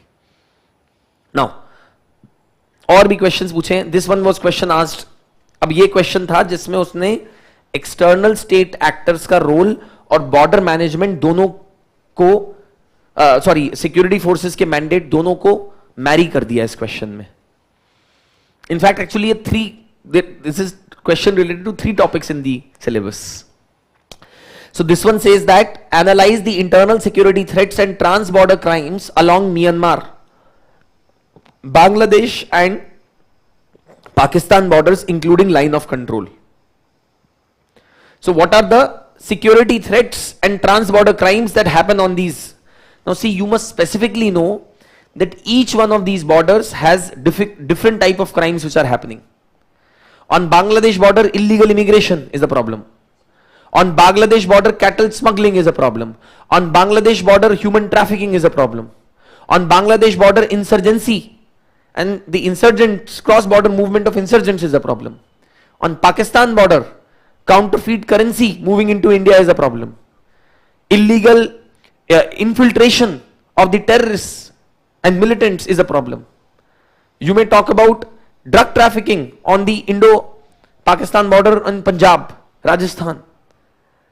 On Indo-Myanmar border, insurgency is a massive problem.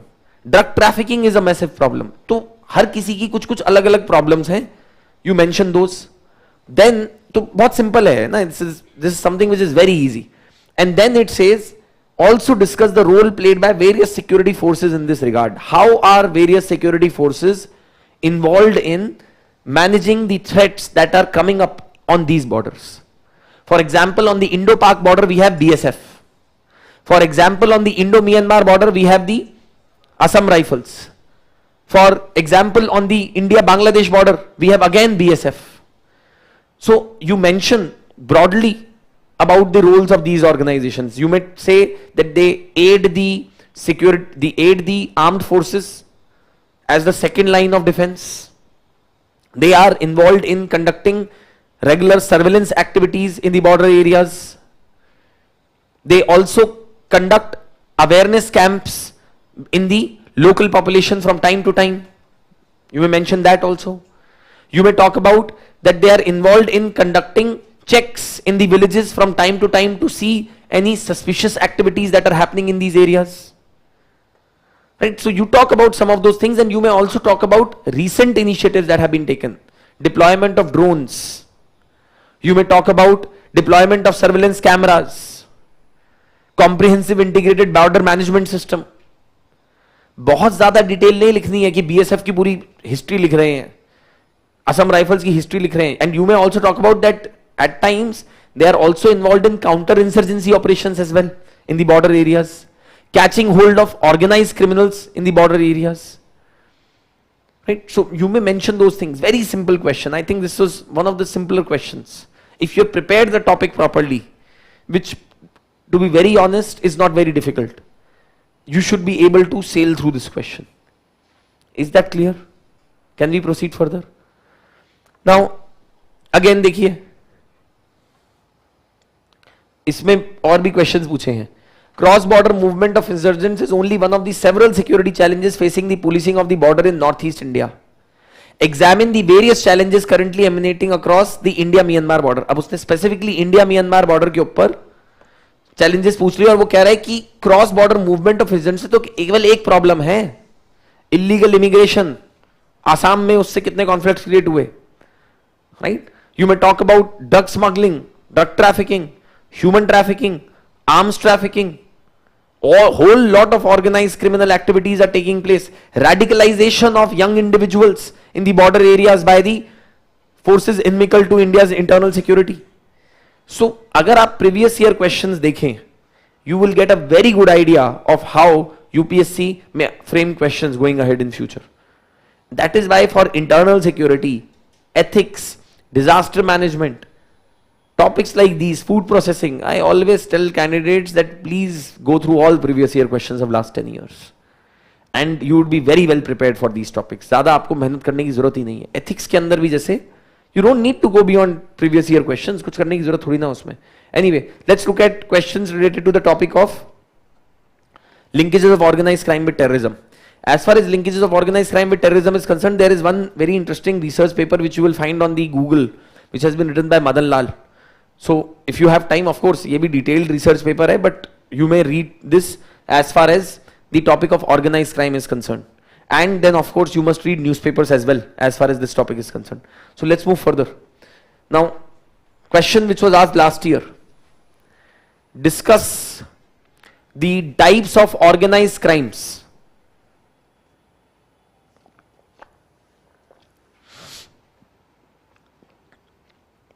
Describe the linkages between the terrorists and the organized crime that exist at national and transnational level. पहले तो इस question में आपको organise crime define करना चाहिए. And how do you define organize crime? As per MCOCA, that is Maharashtra Control of Organized Crime and Activities, it says that it is any continuing unlawful activity by an individual singly or as a part of a group on behalf of such group by use of violence or threat of violence or intimidation or coercion or other unlawful means with the objective of gaining monetary benefits or gaining undue economic advantage or some kind of financial advantage for himself or for some any person. So essentially organized crime is sophisticated criminal activity which is performed with the objective of earning money. That is what organized crime is. Some of the, अब फिर उसके बाद क्या question कह रहा है? Types of organized crimes. The organized crimes may be categorized into following categories. अब वही फिर से types कह रहा है वो ये नहीं कह रहा है different organized crimes. Types of organized crimes. So again, you may talk about organized crimes related to drugs. You may talk about organized crimes related to the, तो आप smuggling, trafficking related organized crime में drug trafficking, arms trafficking, human trafficking लिख सकते हो. You may talk about organized crimes that involve coercion, intimidation, kidnapping, abduction, killing. That may be one type of organized crime. Cyber frauds, technology based crimes, cyber frauds, financial frauds, phishing scams, all of these are organized crimes only today. They are being performed in manner of organized crimes today. Right? So you have to again think that how can I categorize the various type of organized crimes that I know. These are different organized crimes, but try to again make them into some structure. And so you may talk about trafficking related, you may talk about technology related, you may talk about intimidation, coercion and violence based organized crimes. You can give some examples. Then it says that, तो एक बार आपने वो explain कर दिया, आप इसमें एक दो examples भी दे दीजिए organizations के, organized criminal groups. You can give examples, right? You may talk, say for example, Dawood Ibrahim's D Company.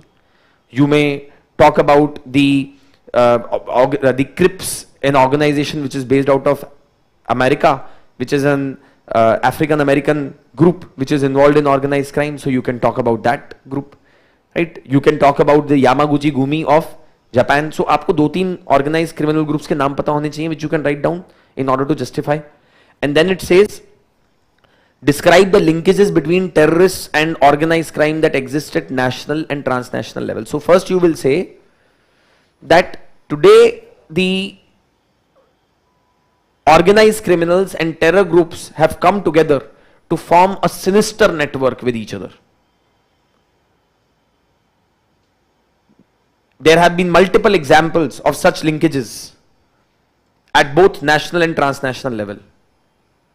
One kind of linkage is that of cooperation. They help each other. Madrid terror bombings of 2004. Al-Qaeda was held by organized criminal groups from East Europe. The serial blasts in Bombay in 1993. The Lashkar-e-Taiba was held by D Company. Right? So those are some examples that you write down.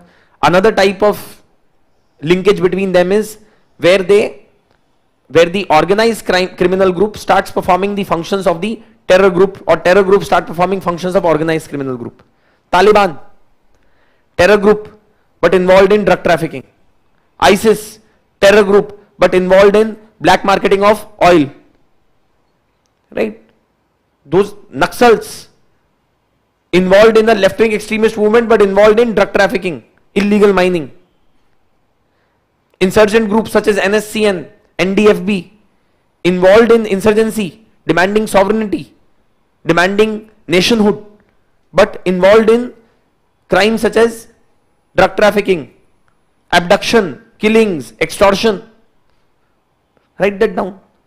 So the various linkages, अब जब हम वैसे various linkages पढ़ते हैं, when we discuss these, we say that there are three types of linkages which exist. You know, this is how the organized criminal groups are structured. It's a crime in which the organization or the entity is literally working like a company. It is working like, that is why Dawood's company, D Company, ऐसी थोड़ी ना बस company, because it is literally working like an entity. The work has been divided, structured in such a manner. So what are the different type of linkages? Coexistence, coordination, confluence. I hope all of you know about all of these things, right? So coexistence, where two organized criminal groups and terror groups exist in one geography but do not cooperate with each other. Cooperation, when they have an element of quid pro quo, and confluence, when they start performing function of each other, they start becoming one and the same. So those kind of things have to be mentioned, right? Some images etc. are there from the Madrid terror bombings. So now if we come back to the question, describe linkages that exist at national and transnational level. तो national level में आप बात करोगे linkage between the Naxalites and the illegal mining mafia, linkage between insurgent groups in northeast and the drug traffickers, linkage between the insurgent groups and arms lobby, the illegal arms lobby, linkage between terrorists and those who are involved in production of fake Indian currency notes in Kashmir. Transnational level, you can talk about, say for example, you may give example of Al-Qaeda, you may give example of the ISIS, you may give example of Taliban, right? All of these things we cover. जब हम basic classes करते हैं, we cover all these things. If you've been my student, you would know that I had been anticipating this. वो पिछली साल आ गया. अब किस्मत की बात है, देखिए किस्मत की बात है that it ended up as a question. But I still feel कि अगर आप basic तरीके से जाके तैयारी करें, you can tackle any question in the examination if your basics are in the right place. Anyway, so that is what this particular question is. Organized crime पे एक question इन्होंने, terrorism and organized crime पे एक question इन्होंने अभी एक और पूछा था. See, implications of linkages with respect to India, Naxal affected areas, implication of linkages between with respect to India, Northeast India, Kashmir, narco trafficking in Northeast, terror groups help organized groups to move to and fro between India and Myanmar. Terror groups are involved in extortion, bribe giving and abduction, which is nothing but organized crime only. Right? In Naxal affected areas, the Naxals are involved in cannabis cultivation. The Naxals are involved in extortion by imposing a fee called as the levy, through which they charge from the people as protection money. फिर एक सवाल जो है 2021 में आया, analyze the complexity and intensity of terrorism, its causes, linkages and obnoxious nexus. Also suggest measures required to taken to eradicate the menace of terrorism. Now in this question, firstly, you have to talk about how terrorism has become so complex and has become so intense today. So you may like to talk about the international terrorism and how various international terrorist organizations are not operating only in one geography today but in multiple geographies, and they are helping each other, and this has become more like an industry and a business.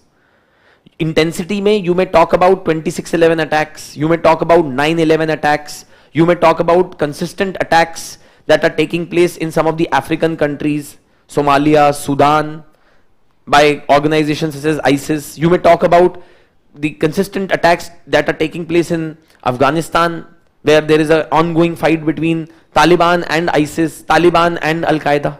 So you may mention that. Then it says causes. Causes for terrorism are very simple.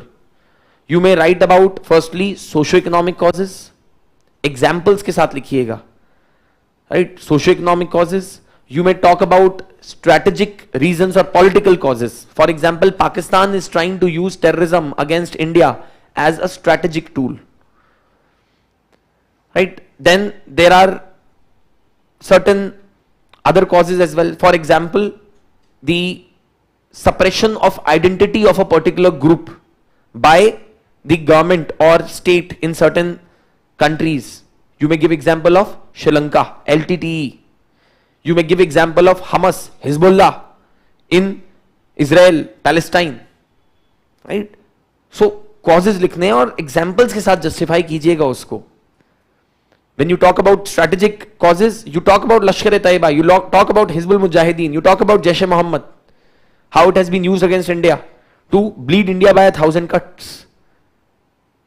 So you have to talk causes.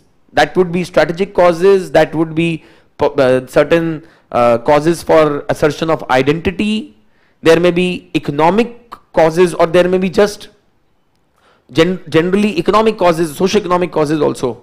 Poverty, suppression of rights leading to rise of terrorism. So those things have to be mentioned. Then it says, what are the linkages and obnoxious nexus? किसके साथ nexus की बात कर रहा है? Organized criminal groups के साथ, terrorist groups के network की बात कर रहा है. हक्कानी network के बारे में बात कीजिए. Talk about possibly linkage between, as I said, Al-Qaeda and Eastern European criminal groups in case of the bombings in Madrid. Talk about linkages between organized criminal groups in Northeast and insurgent groups. Right? So those things have to be mentioned. Then it says suggest measures required to be taken to eradicate the menace. Again, here as well, you have to ensure that you take a multi-dimensional approach. Talk about measures to be taken at the international level. Talk about measures to be taken in form of strengthening enforcement agencies. Talk about measures to be taken in form of strengthening the criminal justice system. You may talk about increasing the surveillance in the public areas. You may talk about de-radicalization strategy, because that is also one of the causes for rise of terrorism. Radicalization of young individuals, those who are misled by the terrorist organization. So what we should do on that particular front. So you may यहाँ पे आप cyber terrorism का भी aspect लिख सकते हैं. ऐसा नहीं है कि you can't mention about cyber terrorism. You may mention about that also. Is that clear? I am not discussing this in detail, but see the point is that broad idea मैं देना चाहता हूं आपको, that how do you approach this kind of questions, what the examine exact details क्या लिखनी है देखिए वो आप देख लीजिएगा. I am telling you broad points, rest details you people are smart enough to fill these details, but you should understand what is the requirement of the question. Ultimate game वही है सारा. Anyway, then see ये भी question देखिएगा आप. This question, please read this question once. See this question once.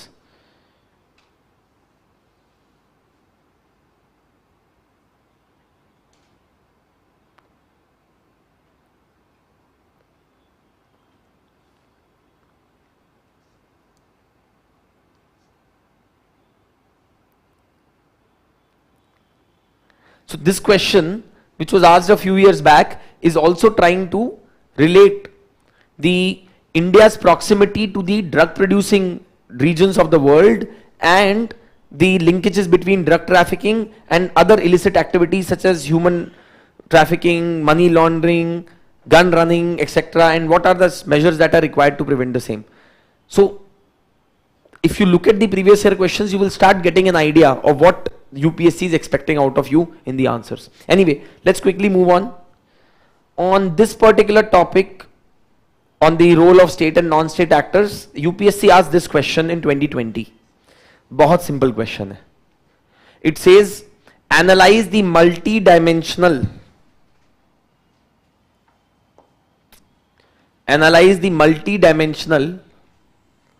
challenges posed by external state actors and non-state actors to the internal security of India.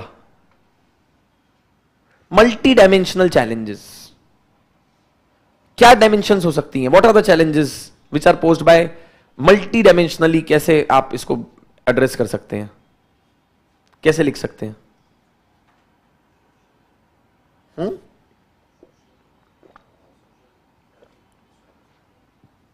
Social fabric, multi dimensional challenges, ठीक है, social challenges आपने लिख दिया, और radicalisation against social. See again फिर details में जा रहे हो तुम लोग, आप रेडिकलाइजेशन पे जा रहे हो, कोई किसी पे जा रहा है, मैं पूछ रहा हूं डायमेंशंस बताओ पहले तो मुझे. एक तो सोशल हो गई, ठीक है, और बताओ. इकोनॉमिक कैसे होगी? Yes, counterfeit currency, right, cyber crimes, yes, law and order dimension भी तो है, conflicts in the society, political भी कह सकते हैं. It may it may affect the stability of the country, it may create conflicts between various states. So think again, पहले तो ये सोचिए, देखिए कि स्टेट और नॉन स्टेट एक्टर्स हैं कौन. ये कह रहा है analyse multi dimensional challenges posed by external state and non state actors to internal security of India. So state actors में may be you can choose a few. You can talk say for example about China, you can talk about Pakistan. Then you can in non-state actors you can talk about terrorist organizations, organized criminal groups, right, insurgents, Naxalites. Now you have identified this. अब इसके basis पे सोचिए कि क्या dimensions हो सकती हैं. Social dimension हो सकती है, society will be affected, there will be disturbance in the society, there will be destruction of social capital in the society. It poses that challenge. It poses challenge in form of attracting youth, which may destroy the demographic dividend of the country. You may talk about economic challenges, say for example counterfeiting of currency. You may talk about cyber frauds. You may talk about destruction of physical infrastructure, right? You may talk about political challenges. It may affect stability of the country, right? It may affect our relationship with the neighboring countries. It may affect our role as a global and a regional leader. So think in that sense, right? And then it says that also discuss measures that are required to be combating these threats. फिर वही इतना simple, right? There is nothing much rocket science about it again here. The steps that need to be taken to combat these challenges. So again, think the technological steps that can be taken, steps that can be taken on the human front, steps that can be taken on the legal front, steps that can be taken on the institutional front, steps that can be taken on the political front, right? At the international level, we must try to lobby with other countries. All those things can be written, right? Again, question में उस question का gist पकड़ना जरूरी है. After that, everything is easy. You get it? Can we move further? Yes. Up to you.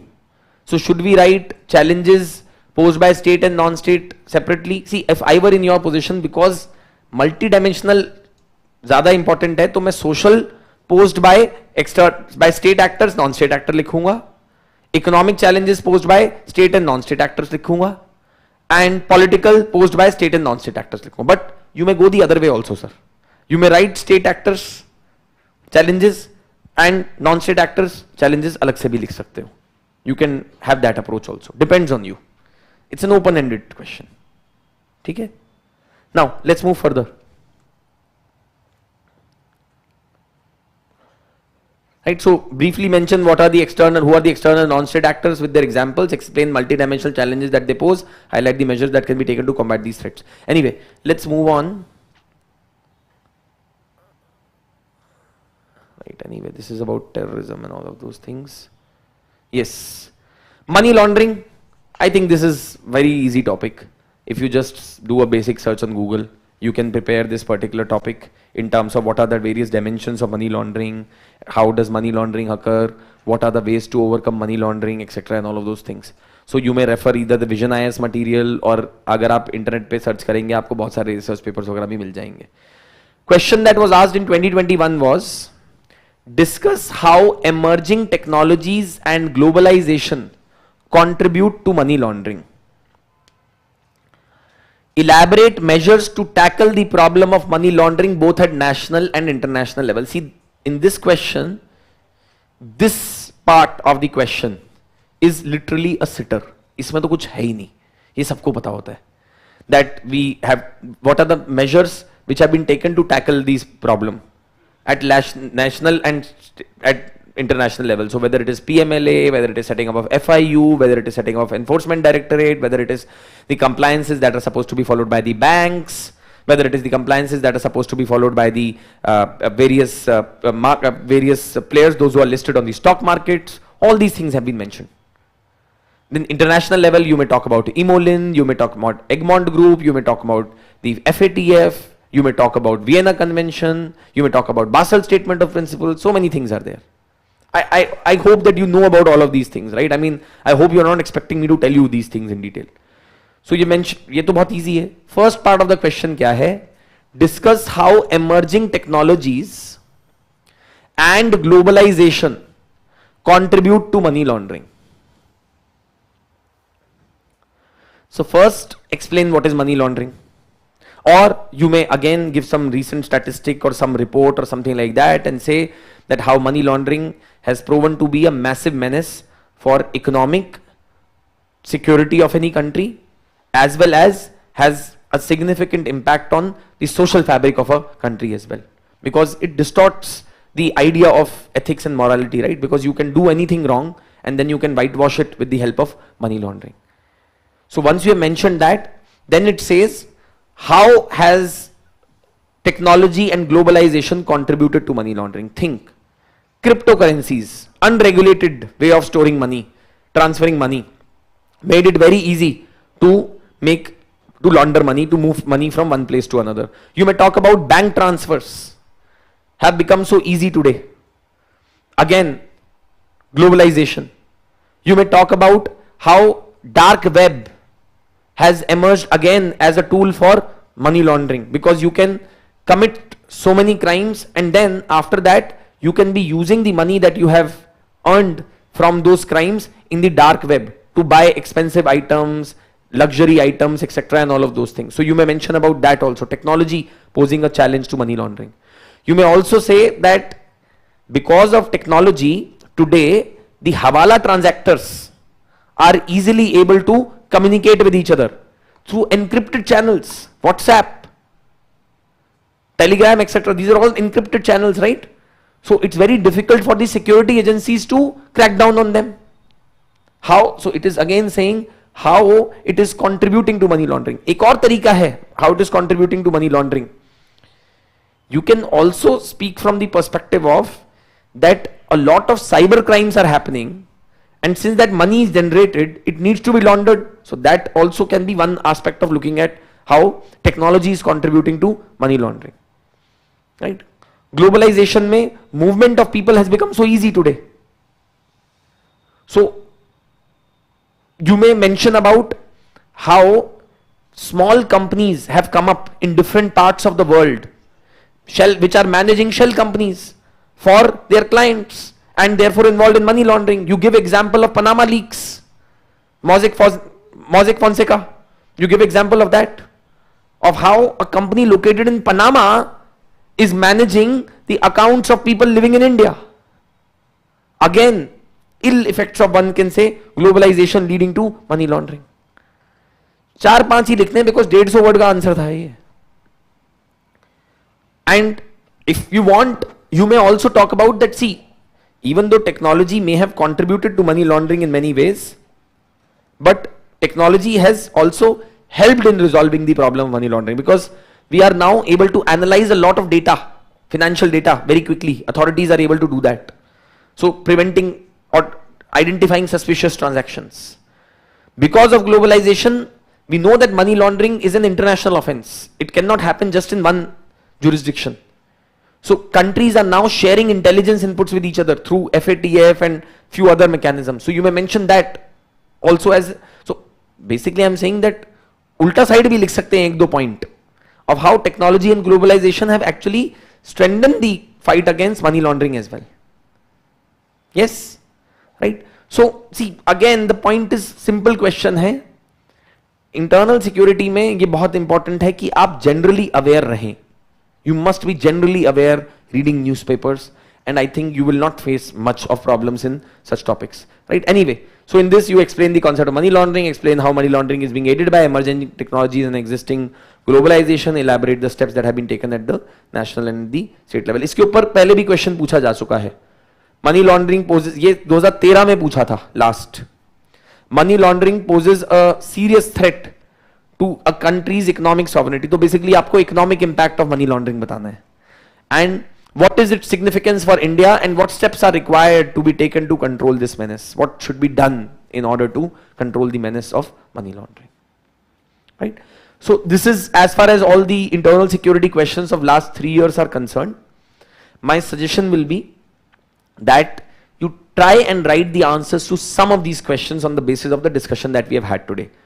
You may not know the exact specifics, हो सकता है, because मैंने बहुत सारी चीजें आपको बता दिया कि हाँ ये लिख देना, आपने शायद नहीं पढ़ा हो, तो पढ़ लीजिए, but approach अब आपको पता है.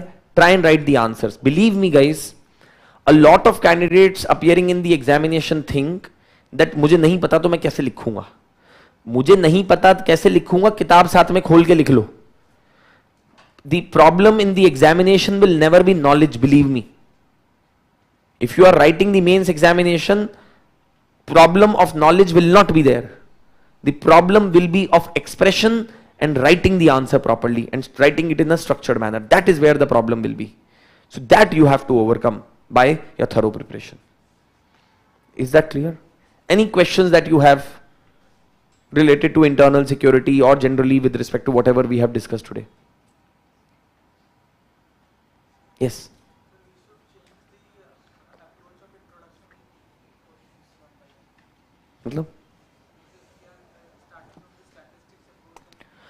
Depends. See, you must adopt a, yes. So should I adopt a different approach of writing introduction and different questions? Yes. In one you may begin by writing statistics, in one you may begin by writing definition, but जरूरी नहीं है, hard and fast नहीं है sir. अगर आपने 2-3 questions में लिख भी दिया, स्टैटिस्टिक्स से बिगिन कर दिया तो ठीक है, रेलेवेंट होना चाहिए. ऐसा कुछ नहीं है कि एग्जामिनर आपको देख रहा है कि हाँ ये अलग इंट्रोडक्शन नहीं लिखी तूने. But of course if you can right different kind of introductions, that will be the best, no doubt about it. Right? Any other questions? Yes, please.